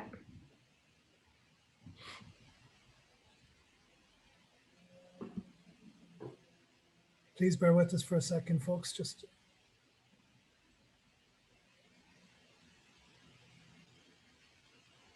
we're still seeing Leanne as the. Okay, Amanda's back. It looks like I'm spotlighted now. Thanks. There's Amanda. Thank you. Thanks for bringing that to our attention. So going back briefly, we issued about the principle or the right of portability. I explained it in the context of the telecommunications sector. In the early days of telecoms and mobile phones, the mobile phone number belonged to the service provider. And if you changed your provider or had a new contract, you had to change your number. About 15 years ago, the good people in Brussels decided that the mobile number had become integral to our personal lives, and therefore we could keep our number even if we changed service provider. This introduced the principle of portability. In 2016, when the same good people in Brussels were drafting the GDPR, they adopted this same principle for any personal data that is gathered during the course of a contractual arrangement. This means that your personal information with an insurance provider, a financial services provider, your bank, employer, your local government, or any entity with whom you have a contractual arrangement. If you change that service provider or move to a new location, you have the right to request that your personal data is ported or transferred by your previous provider to the new provider. Now again, this might seem like an avoidable overhead or an excessive amount of effort, but it is enshrined in the GDPR as your right. And it does away with a lot of the legwork and a lot of the administrative work you might need to do if you move house, move location, move your bank, or move your service provider. The principle of portability means that you can give some of that obligation to your previous contractual provider, and they are obliged to pull your information together and pass it on to the new provider. Since the privacy legislation has been out there since 1981, data subjects have the right to access a copy of their personal data. This has been reinforced under the GDPR. On request, any organization processing your personal data must put together a package of any information they hold about you and must provide that to you within 1 month of receiving that request. As a matter of fact, the 1 month timeline applies to all of the rights we have seen on this page.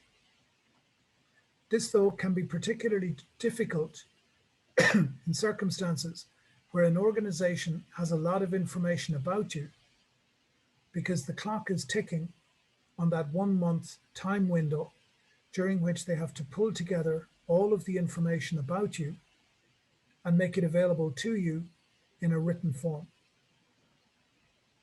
Bear in mind that you are only entitled to information about yourself. So part of the obligation on the organization is to remove any reference to anybody else that might be included in your material. For example, a stack of emails in which you are mentioned will need to be redacted so that any reference to anybody else, including the author, the recipients, or any other individual mentioned in the body text of those emails, will first have to be redacted or removed. This can create quite a substantial overhead for organizations responding to your access request, particularly depending on how long you have been with that organization and how much information they have about you. During a recent test, a journalist in Sweden requested Facebook to provide a copy of any information they had about her. She published the story in the Swedish press, and it created quite a few surprises. Not least because Facebook came back to her with their response, providing her with roughly 100 pages of information on contributions she had made herself to Facebook, to her Facebook account. But as a major surprise, they also provided over 400 pages of information that Facebook itself had generated about her and about which she was not aware. So the right of access gives you access to information not only that you yourself may have provided, but also any other information that the organization might have about you from other sources or from the analysis that the organization is conducting itself. Lastly, in terms of the individual rights, there are rights in relation to profiling and automated decision-making, which we touched on briefly last week. Essentially, if an organization is conducting profiling by pigeonholing or identifying certain characteristics which isolate an individual, it could be their demographic profile, their identity, their customer history, their preferences, their gender, or any information about an individual, which would allow them to be differentiated or separated from others. While the practice of profiling is entirely legitimate under the legislation, the individual is entitled to have that profiling explained to them. And this is where the right applies. Where your personal data is being used by an organization to profile or differentiate or isolate you and treat you differently from anybody else in the customer database, you are entitled under the GDPR to be informed of that profiling activity, to understand its implications, and in particular, to understand how that information might be used, either in your favor or to your detriment. This is particularly the case where an organization might use automated decision-making. For example, if you have a fully automated process being used by an organization such as a bank, a credit card company, or a mortgage firm, where without interaction with another human being, you can avail of a legal service from that organization. For example, an application for a credit card, an application for a loan from the bank. Many organizations now offer fully automated services where you can avail of a legal decision, either in your favor or not, without needing to speak to another human being. This functionality is tremendously useful and tremendously efficient, meaning that you can apply for a loan or a credit card from the comfort of your home. You can even apply and conduct a job interview from the comfort of home. However, the provision of these services fundamentally depends on the profiling that is conducted by the organization. The computer algorithm will determine your suitability for the product or service you're seeking based on how your personal information is profiled within the computer. The GDPR says that it is perfectly legitimate to provide this service and to conduct an automated service provision as long as the organization is fair and transparent about doing so and makes the individual fully aware at the start of the process of the consequences of proceeding and of using the automated process. As long as you proceed on the basis that you have been appropriately informed, then the organization is entitled to abide by the decision of the automated algorithm. I know that's a bit complex, and I very much appreciate the good work that the signers are doing in making it explicable. So hopefully that makes sense, but if you have any questions on it, I do appreciate it is a more complex end of the GDPR, and I'm happy to return to it at any stage in the future. In summary, all of these rights are available to you on request. They are passive. By that I mean that the rights do not kick in until you yourself request them.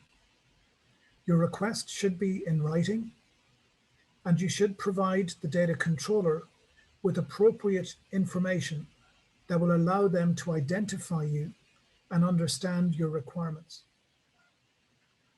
However, once you have submitted an appropriate request in writing to a data controller, the clock is then ticking on their response. Initially, they have a response time of 1 month from the date of receipt of your request. And in certain circumstances, that response time can be extended by a further 60 days. However, the strong recommendation from the Office of the Commissioner is that the organization would make every effort to respond initially within the 1 month timeframe. These then are your rights, which form a separate pillar under the GDPR. And hopefully they make sense in the context of what we've been discussing, not only in terms of your personal data, but also in terms of the mechanisms that you need to put in place as a professional to make sure that you respond appropriately if you receive a request from a data subject based on the information you might have about them.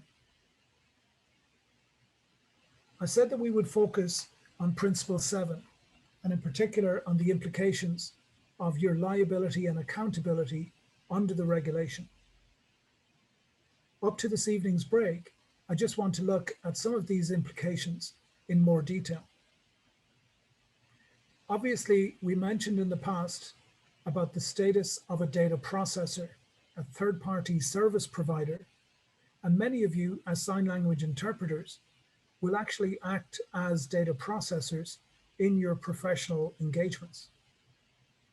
You should be aware then that the GDPR has mandated organizations to conduct vendor selection and engagement mechanisms to make sure that any third party engaged by the organization can demonstrate their ability to comply with the GDPR.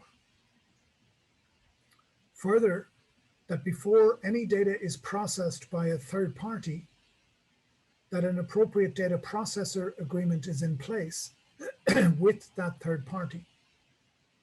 Article 28 of the GDPR covers the provisions and clauses which must be referenced in that data processor agreement. Apologies, Hugh, was that number 28 or 38? Apologies, 28, 28. Sorry. Thank you. That's quite all right. So Article 28 of the GDPR includes the clauses which must be referenced in any data processor agreement entered into by the data controller. As we mentioned last week, some circumstances may require organizations to share data between them in a collaborative or collegiate manner. In such circumstances, rather than using a data processor agreement, the organizations may collaborate and use a joint controller agreement. jointly agreeing to manage a source of information for their respective purposes. Either way, either the data processor agreement or a joint controller agreement must be in place before an organization discloses its personal data to another entity. I also mentioned last week, Principle Sorry. 2. Hi. We're good to go. We were just swapping over there, Hugh. Thank you. Happy days. No problem at all. Thank you very much. I mentioned last week the obligation on organizations to be able to explain and justify a lawful basis for their use of personal data. These justifications are listed, if you remember, in Article 6 and Article 9 of the GDPR. Article 6 relates to circumstances where the data relates simply to name, address, mobile number, or email address of the individual. So essentially their basic personal data. If, however, you are processing special category data, which might relate to an individual's health, ethnic identity, religion, trade union membership, or political affiliations, then in addition to the condition from Article 6, you must also be able to demonstrate at least one condition from Article 9 of the regulation. And in the slide deck from this session, you will receive a couple of slides outlining and reminding you of the conditions listed under both Article 6 and Article 9. Some organizations have an obligation to provide a register of processing activity. This is a new obligation under the GDPR and applies primarily to organizations with more than 250 staff or organizations that process a large volume of special category data. Therefore, it applies to organizations like clinics, hospitals, the Gardaí, lawyers and solicitors, the courts, trade unions, and religious organizations. Because it is safe to expect that the information they manage is special category data relating to an individual's race, ethnicity, religion, politics, or health. Under Article 30 of the GDPR, such organizations must create a list of their distinct processing activities. And again, there is a difference between the list that must be generated by a data controller and a list that must be generated by a data processor, because the regulation recognizes that the focus is slightly different in each case. The organization is ultimately accountable for any notes and information that is acquired as well as processed. And this is particularly true in the context of a sign language interpreter or organization providing those services. So all 7 of the principles that we mentioned, but in particular, the obligation around the documentation of processing activities, will apply. After the break, we look at some of the additional obligations that were imposed under the GDPR, including the principle of privacy by design, an obligation on organizations to anticipate any risk that might be contained in a new processing activity, and to be able to conduct a risk assessment to make sure that any new product or service is compliant with the GDPR. This is an obligation to proactively complete a risk assessment even before the Commissioner's Office might ask for one. Further, there is an obligation on organizations introduced in 2016 under the GDPR to be alert to notify the Commissioner in the event of a data breach. As we mentioned last week, not every data protection incident is a formally notifiable breach.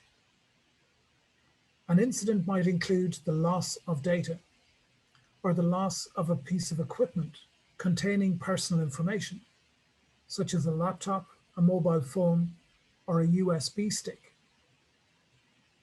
Nonetheless, if the circumstances of the loss are such that you can contact and be confident that the data is under control and will not get into the public domain or will not cause difficulties or embarrassment for the data subject, then even though this is a data protection incident, it does not meet the criteria for a formal breach that needs to be brought to the attention of the Commission. We'll look at those circumstances and criteria in a little bit more detail after the break. Finally, to round out these obligations, we recall the obligation to retain the data only for as long as necessary in order to satisfy your data processing activities and objectives. Many organizations have been fined or penalized by the Commissioner for holding on to data for too long. So it's a very frequent question for us. How long should we keep the records? What is an appropriate time to keep the data? And equally, how soon can we get rid? As I've mentioned to you, it is important to be aware of the legal obligations which apply for each of the categories of personal data which you manage, and equally to ensure that you only keep the data for as long as you are required to do so, and then have a destruction mechanism in place so that you can shred or remove or return the data at the end of the appropriate period of time. The only thing worse than losing data is losing data that you should have gotten rid of many years or months ago. So again, the GDPR is actively encouraging you to regularly check the information that you hold and to verify that it's appropriate to continue to keep that data. Where it is, there's no problem. Where you no longer have a reason or a justification in keeping the data, that's an appropriate time to shred or destroy or return it to its source. Some organizations have an obligation to nominate and appoint a data protection officer, and we look at those obligations also after the break. And just to round out this section, in terms of reminding you of the implications for a data controller, just to recap on the first slide that we looked at tonight in relation to the individual rights. Where challenged by the Office of the Commissioner, you must be able to demonstrate that you have the appropriate mechanisms in place, the appropriate policies, rules, and procedures, so that you can respect and respond appropriately if individual rights are invoked. This might be having a particular data management policy, storing your data in a central location so that you can locate and track information or remove information where requested to do so. There are different ways in which you can demonstrate your ability to respect those individual rights. And ultimately, it will be your responsibility as the data controller to demonstrate and provide that evidence if called upon by the Commissioner. That provides us with a useful dropping off point. We're roughly midway through this session, and I will suggest a break now at this point to rest the eyes and obviously give the interpreters a bit of a break as well. And we'll reconvene at the top of the hour, so in 10 minutes time. I'll pause the recording at this stage and we will resume after the break. As I've mentioned, I will also have a look at some of the questions that have been raised. I see that some questions are coming in. Thank you very much for those. I hope it's not down to the paucity of my explanations, but I look forward to those questions, and we'll when we reconvene at the top of the hour.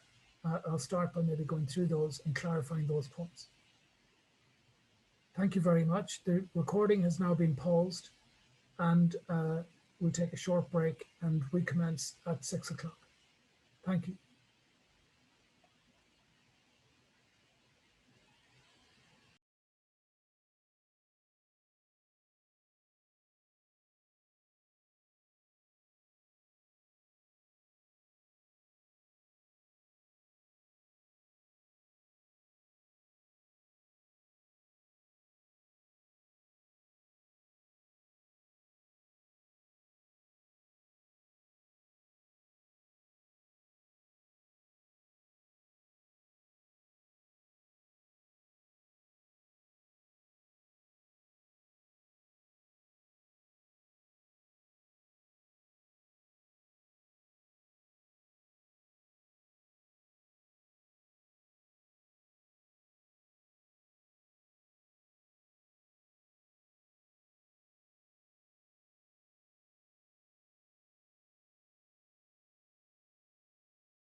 Welcome back, everybody. I hope you had a sufficiently useful break. I just, as mentioned, want to look at some of the questions that have been asked on the Q&A facility before proceeding.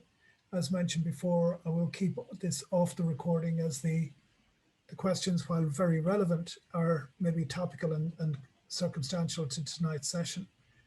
So I'll leave it off the general comment, but we will be collating all of these questions and providing a more considered response to all the registered attendees over the coming days. Tony asks the question, is there any obligation on data controllers to provide data in various formats if requested? Whether they need to be signed, translated from English to sign language? Does any information depend on the data controller as a public body, etc.? Very good question, Tony. Thanks for flagging this. There is a provision within the legislation that allows the data subject to determine the format in which they want the information. It doesn't, to my knowledge, include signing the information, but typically it has differentiated between providing the information in paper format or in electronic format. Very often, and particularly in the last few months, as you can appreciate, individuals who have submitted access requests have requested that the data be sent to them electronically rather than receiving boxes of material from an organization that may well be less sanitary or less sterile than they would wish. So often the electronic format will be requested. In the specific context of today's audience, I can fully appreciate how individuals might wish to have the content of the material signed to them. I must admit I have not come across such a request. And I would imagine that signing the material could be a substantial overhead on the part of the organization, a massive cost, if each item had to be, for example, videoed or signed and sent to the recipient. There is every provision within the legislation to find a compromise or a pragmatic solution to requests like that.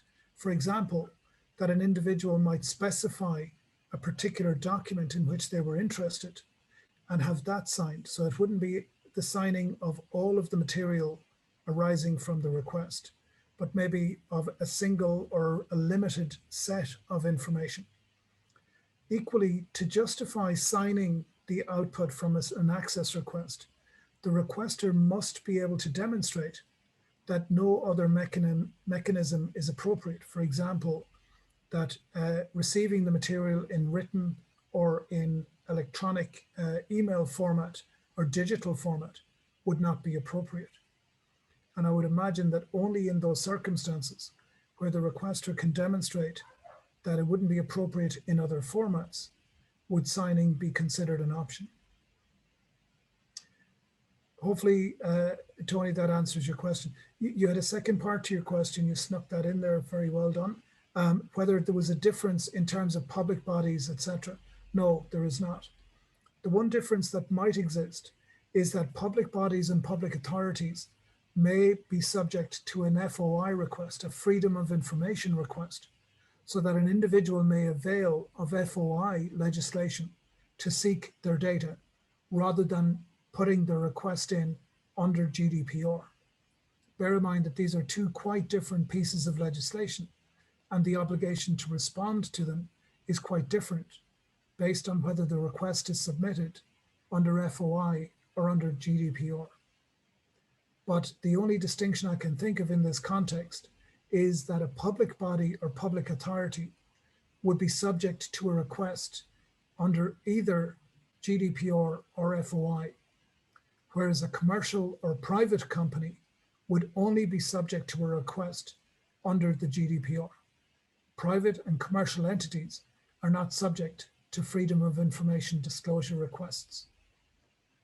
So again, hopefully, Tony, that that clarifies within the context. Anita also had a good question in terms of whether working through an agency, who is responsible under accountability and the provisions of Principle 7. In short answer, Anita, if you are an employee of the organization conducting the processing of the data, then the organization carries the liability, and you as an employee of that organization can carry the liability for the work that you do. If you are commercially engaged through an agency, in principle, all three could carry the obligation, namely you as the agent or as the interpreter engaged by the agency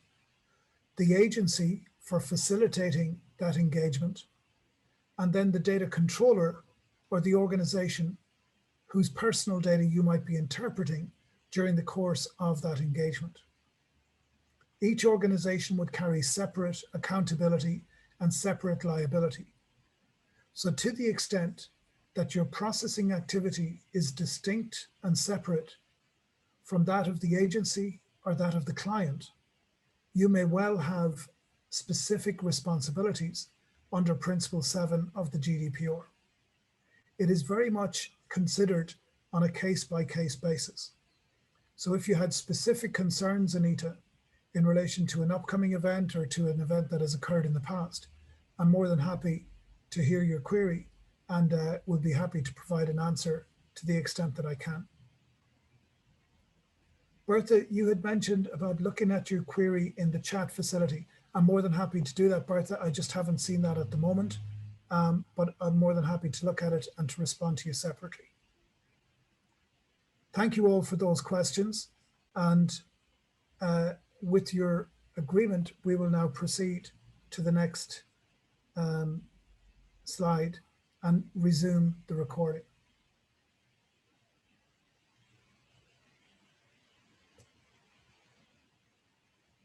So following that brief break, I wanted to move on then from the outline of the principles and rules, as well as the individual rights, and start to consider specifically how the good work you do as sign language interpreters might have particular resonance under the GDPR. Here I want to thank Darren Byrne and your colleagues at the sign language interpreter community for the information and the questions you have raised that draw attention to the specific areas where the GDPR might have particular relevance or resonance for you in the good work you do. Obviously, there is a high proportion of special category information in the good work that you're doing, not least because simply by providing interpretation, by providing signing in a particular event or to a particular individual, the immediate implication is that that individual is hearing impaired, or that the group of people to whom you are signing may have hearing difficulties. This immediately resonates with special category data. You'll recall that one of the categories under Article 9 is information that relates to a mental or physical health issue. So therefore, an individual's hearing impairment may well be a Category 9 data item simply by indication, even before you might articulate or explain their disability. Equally, you must consider the status of the interpreter, going back to Anita's question, which was asked there just during the break. So whether the interpreter is fulfilling the role of the data controller, the data processor, or the joint controller in a particular data processing engagement. In answer to Anita's question, where you have been engaged by an agency, then you are effectively the data processor and must operate within the terms and parameters of the engagement. Where you are providing the service under your own terms and at your own initiative, there is every likelihood that you are acting as the data controller. You are responsible for the provision and the interpretation of the information that you gather. And therefore, the 7 principles that we just looked at will apply to you. We must also consider the particular confidentiality that would apply to the information that you gather and to which you have access during the course of your extraordinary services. For example, if you're engaged by the Gardaí, the courts, the prison service, TUSLA, or the HSE, you are likely to be coming in contact with highly confidential information relating to an individual client that you would not otherwise have access to. And for that reason, in particular, Principle 6 around the confidentiality, security, and integrity of the data is a key consideration. Remember as well that Article 28 of the GDPR specifically requires an organization to respect the confidentiality of any information with which that organization comes in contact during the provision of their professional services. That clause is particularly relevant in the context of the sign language interpreter. You may well have to be the middle person between the family, an individual child or client, and the service or company to whom you are providing your signing interpretation. So again, the interpreter may have 3 or 4 different hats to wear during the course of the provision of that service. A data controller in the provision of the signing, a data processor vis-a-vis your agency or the client for whom you are engaged. And you could well be a data subject in your own right, given that you are now listed as having provided the services, for example, in a Garda or court record. Therefore, Principle 6 around the maintenance of the security and safety of the data and any notes or records you might take, as well as any information that you might bring away with you from a particular engagement, must be treated with the utmost confidentiality and security.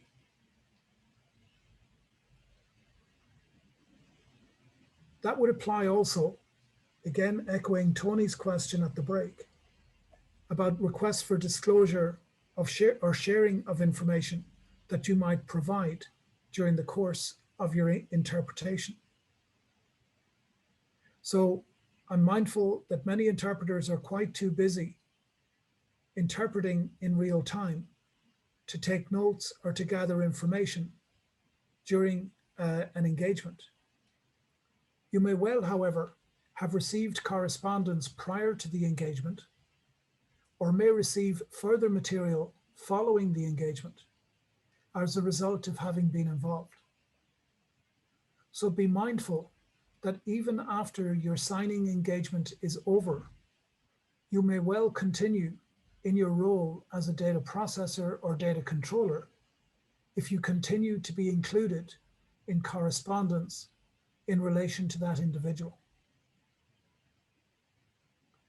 Bear in mind also that the use of photos and video footage may well convey information about an individual, particularly to those who are sufficiently knowledgeable to read and interpret your signing skills.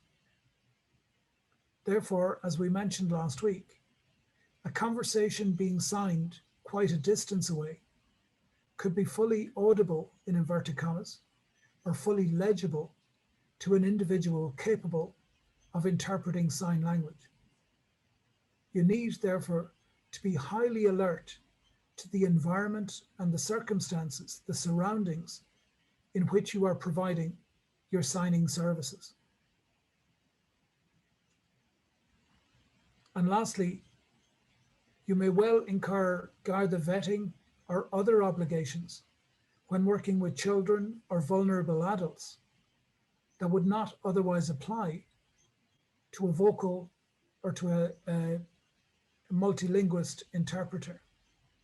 So again, be very mindful of the circumstances under which an engagement might put you in contact with children, sick people, or vulnerable adults over and above their hearing disability.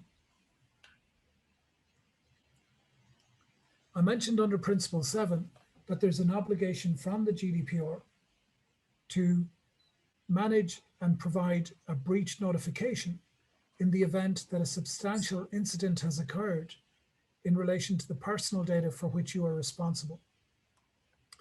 This means that in the event you become aware of an incident, maybe the loss or misplacing of a data, or the unauthorized access to data by an individual under your control, you must evaluate as soon as possible the circumstances of that incident and consider whether the personal data of the individual has been exposed to substantial risk. If, in your view, this has happened and that the data has been out of your control for a period of time, you must notify the Office of the Data Protection Commission via their website at www.dataprotection.ie. Helpfully, on the website, the Commissioner has provided a dedicated resource through which you can explain the circumstances of the breach incident, the data that was involved, the number and volume of data subjects, and the volume of data records that were impacted, as well as any measures you have taken to minimize the impact of the breach. It is crucial that you, as the data controller, must provide that notification within 72 hours of becoming aware. As we mentioned last week, the 72-hour time window is a limit, not a target. By that I mean, if you can advise the Commissioner's office earlier, you should do so. Do not wait 70 hours and then report to the Commissioner at the last minute. Bear in mind that the reason for this notification obligation is so that you can adopt measures as quickly as possible where data may have been lost or stolen. The sooner you can notify the Commissioner's office and begin to address the impact of the breach, the better.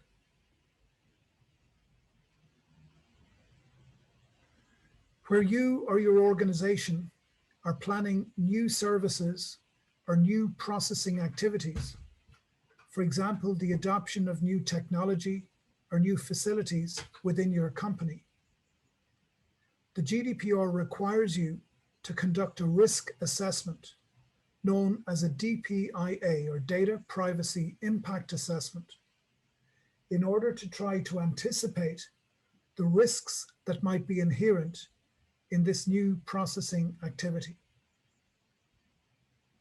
The obligation to create a privacy impact assessment must be undertaken by you proactively. You must not wait until the Commissioner or a client asks you for a copy of the assessment. Again, this is consistent with Principle 7 as evidence that you understand your obligations under the regulation. Therefore, it is important that you have a DPIA, a privacy impact assessment, completed anytime that you are substantially changing the way you process data within your organization. In turn, if you are working with a client organization during a project or during a time where they are introducing new processing activities, it is very valuable for you to mention to them and remind them that they have this obligation to conduct an impact assessment. Failure to conduct an assessment at a time where you are introducing new functionality can in itself be a breach of the GDPR. And we have had a number of prosecutions in Ireland in recent months of organizations who failed in this simple obligation, where the Commissioner found that they had introduced new technology or new products that involved the processing of personal data without conducting an appropriate risk assessment. Here again, we see a theme of the GDPR namely that the data controller is responsible for compliance and accountability and should not wait until prompted by the Office of the Commissioner. That Office of the Commissioner is a mandated office required under the GDPR. And the Office of the Data Protection Officer, or the role of the Data Protection Officer, equally was introduced as a mandatory obligation when the GDPR was introduced in 2018. 3 categories of organization have an obligation to appoint a data protection officer, namely any public body or public authority, any organization conducting regular and systematic monitoring or surveillance of members of the public, such as the Gardaí or public authorities, county councils, etc., and any organization whose core activities involve the processing of special category data, such as medical, religious, political, or ethnic information. Any such organization, therefore, must have a nominated individual sufficiently qualified and sufficiently authorized to act as their data protection officer. In their capacity as the supervisor for each member state of the European Economic Area, the organization must appoint, or the country, I should say, must appoint an organization responsible for the interpretation, investigation, and enforcement of the GDPR within that jurisdiction. In Ireland, the Office of the Data Protection Commission is the appropriate nominated body appointed by government that is responsible for enforcement of the regulation. Within the Republic of Ireland, any data controller or data processor processing personal data within the jurisdiction must ultimately answer to the Data Protection Commissioner in the event of a question, an incident, a breach, or a complaint in relation to their processing of personal data. Hopefully, that puts the office and role of the Commission into context for you. I will remind you, as we talked about last week, that the GDPR has mandated the Office of the DP Commission as the go-to organization for any advice and support in relation to the regulation. The website of the Commission at www.dataprotection.ie is probably the best starting point for you if you have any questions in relation to your obligations or your responsibilities under the regulation. And as I mentioned before, particularly in the context of a data protection breach, the facility within the Commissioner's website is available to register that breach and provide the necessary information within the appropriate time frame. Lastly, but very topical at the moment, I wanted to mention the implications of Brexit within the context of special activities that occur within the Republic of Ireland. Naturally, the decision around the departure of the UK from the European Union had particular implications for us within the Republic of Ireland, given our proximity and given the volume of traffic and the volume of data processing that occurs between the jurisdictions. Suffice to say that if you are using an organization based in the UK to provide any element of your data processing activities, you must be aware of the implications of Brexit in that processing. We are in the middle of an extended transition period that was agreed in December 2020 and will last at least until the end of April, during which the good people in Brussels have agreed to consider the UK as still being a member state, so that personal data can transfer over and back between the UK and the European Union countries without barrier or without halt. This extended period will come to an end at the end of June at the latest. During that time, it is hoped that the European Union will audit the data processing activities in the UK and will decide that the UK constitutes an adequate or safe country with which to share personal data. If that decision is taken, and we're led to believe that it should occur within the next week, then it will be very good news for us, because it means that we can consider to share personal data with the UK without any barriers or change. If, however, a decision is taken not to grant adequacy to the UK, then as soon as that decision is taken, the UK will have the same status as India, China, or Australia. That is not necessarily a negative thing, but it does carry implications for us if we continue to share data with UK-based organizations. I won't go into those details tonight because this is very topical and very timely. But as soon as we have information about the adequacy decision, either positively or negatively involving the UK, we will be sure to share that information on our website and with the members of the Irish Sign Language organization. So please do keep alert to that situation, and bear in mind that the ultimate decision in relation to Brexit may well have implications for any personal data that you exchange or any services that you avail of from UK-based organizations.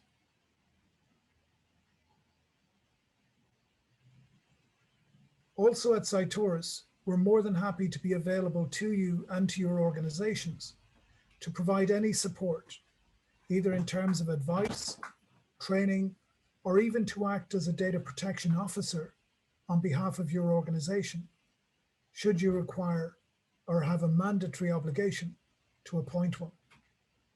So please don't hesitate to get in touch if we can provide any information on any of these services or provisions.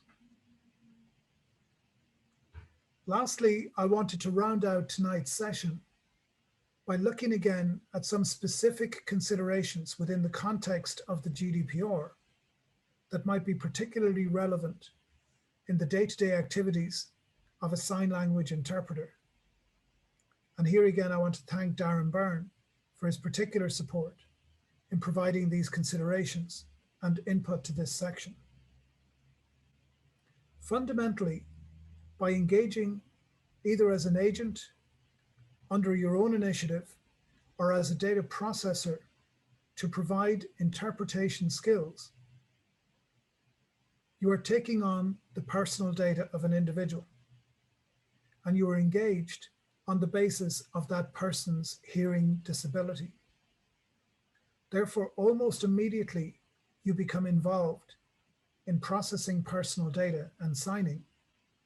You are going to be involved in some way or another with the personal information of that client. You're integral to the successful communication of ideas, thoughts, and information, not only outward from the client to the receptionist, but also for the audience to whom that information is being conveyed. And it is critical that that information is handled in a compliant, confidential, but also an accurate and secure manner. As we've looked at already, you may well be wearing the hat, so to speak, of the data controller, the data processor, or a joint controller in the provision of those services.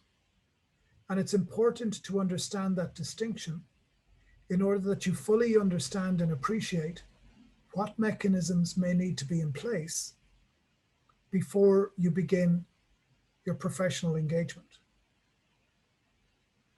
I don't need to remind you again about the 7 principles which stand as the framework for any personal data that you manage during the course of an engagement. And any personal data that you acquire, sign, communicate, or retain as a result of a client engagement must continue to be managed for the duration that you keep that information. It's entirely appropriate to have that information for the duration of a professional engagement, and possibly for a period of time thereafter for your own invoicing and professional or commercial interests. But ultimately, a decision needs to be taken as to the appropriate retention period for that data, and equally, the appropriate measures by which the information is removed, destroyed, or returned to its source. So even while you have an ethical obligation in the provision of your signing services, you also have a regulatory obligation by virtue of the 7 data protection principles, and as we have seen tonight, your obligation to respect and abide the individual rights of the data subject. To the extent that your communication is recorded or retained by others, that largely becomes their responsibility. You cannot ultimately be responsible for the recording of your signing that might be captured by another organization or by another individual. Ultimately, you are responsible for the data that you manage within your control, hence the title of data controller. If, however, you engage the services of another colleague to provide a service alongside you, maybe as we have tonight, 2 colleagues collaborating with each other to work on the provision of a particular service, you may well need to enter into a joint controller agreement or a data processor agreement to govern the management of the personal data that you use during the course of that engagement. So again, I can only re-emphasize the importance of understanding your status from a GDPR perspective before you go into a signing engagement.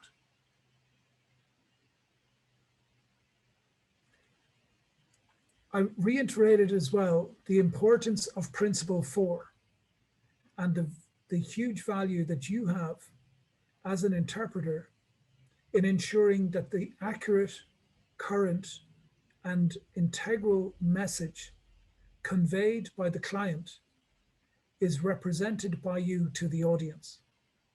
You are fundamental to that process, and as such, integral to its success or failure. Therefore, your attention to detail, to the detail of what is conveyed, and the accuracy with which that is conveyed is fundamental in the course of the provision of the service.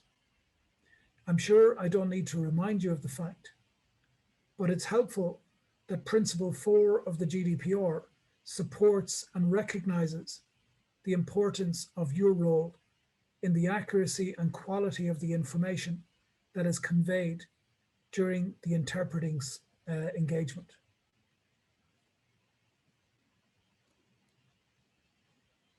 And lastly, to reiterate the point about the retention and storage, I believe a question was asked during the break about the duration and the legitimacy of keeping data for a period of time after the professional service has been provided. The GDPR is quite specific in saying that data should only be kept for the duration necessary to provide the purpose or achieve the objective. As mentioned, in some cases, the objective will be determined by the law of the land, where there may be specific legislation relating to a service or to a situation, which will determine the duration for the keeping of that data. In other circumstances, that may not be as clear, and therefore the decision to keep the data will rest with you. You may have to decide as data controller how long you want to keep, or how long it might be appropriate to keep an item of data. For example, you might have a client engagement that goes very successfully, and the client indicates that they may well be in touch with you again in the future and may well require and would appreciate your services. Therefore, it's entirely appropriate to hold on to the contact details of that client with a view to communicating with them again in the future, and to remember their preferences, their requirements, and their circumstances, so that you don't need to start from scratch if you engage with them again in the future. However, it is reasonable to consider that if you have a once-off engagement with a client that has been successfully completed, all invoices paid, all services provided, all conversations appropriately signed and interpreted, and where there's no expectation that you will again engage with that person, it might be appropriate to get rid or delete their information. After a period of time, you have to realize that even if you still have their data, it's unlikely to still be as accurate as the information was when you first got it. And therefore, that even if you do re-engage with them, you will probably need to start all over again in verifying their circumstances, their requirements, and their preferences.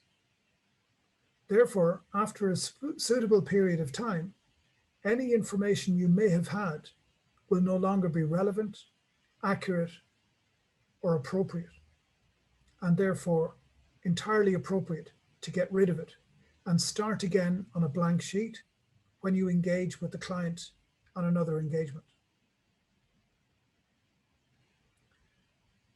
If we leave you with one thought and one impression from this session in relation to the GDPR within the context of the good work you do as sign language interpreters, I can only emphasize again the fundamental importance of confidentiality, not least in the trust and integrity, the ethical obligation under which you provide your professional services, but also the regulatory obligation mandated under Principle 6 of the GDPR.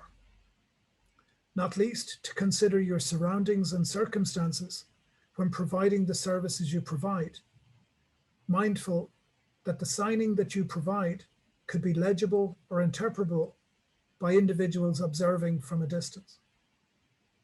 Secondly, that you have in your hands, literally, the control over the successful communication of that engagement, that communication, on behalf of your client with their selected audience. That's a unique responsibility that is fully endorsed and fully supported by the principles of the GDPR. So, as if you weren't under enough pressure, you have to know that the principles of the GDPR absolutely will apply throughout the good work that you do in your interpreting skills. I hope that these two sessions have been helpful to you in understanding the implications and context which the GDPR applies to the work that you do as sign language interpreters. As specialists in the area of data protection, Sytorus are more than happy to work and continue to work with you and with the Citizens Information Bureau to support you and answer any questions you may have. We greatly appreciate this engagement and the opportunity to have met with you over these two sessions. A recording of the two sessions will be available in the coming days. But at this stage, I would like to thank you for your attention and for your stamina. Most of all, I would like to thank our interpreters, Amanda and Leanne, as well as our interpreters from last week. And I know you will appreciate the good work that they have done and the quality of the service. it's never easy to provide your professional service to a community or audience of your peers. So thank you all very much again. I will stop the recording.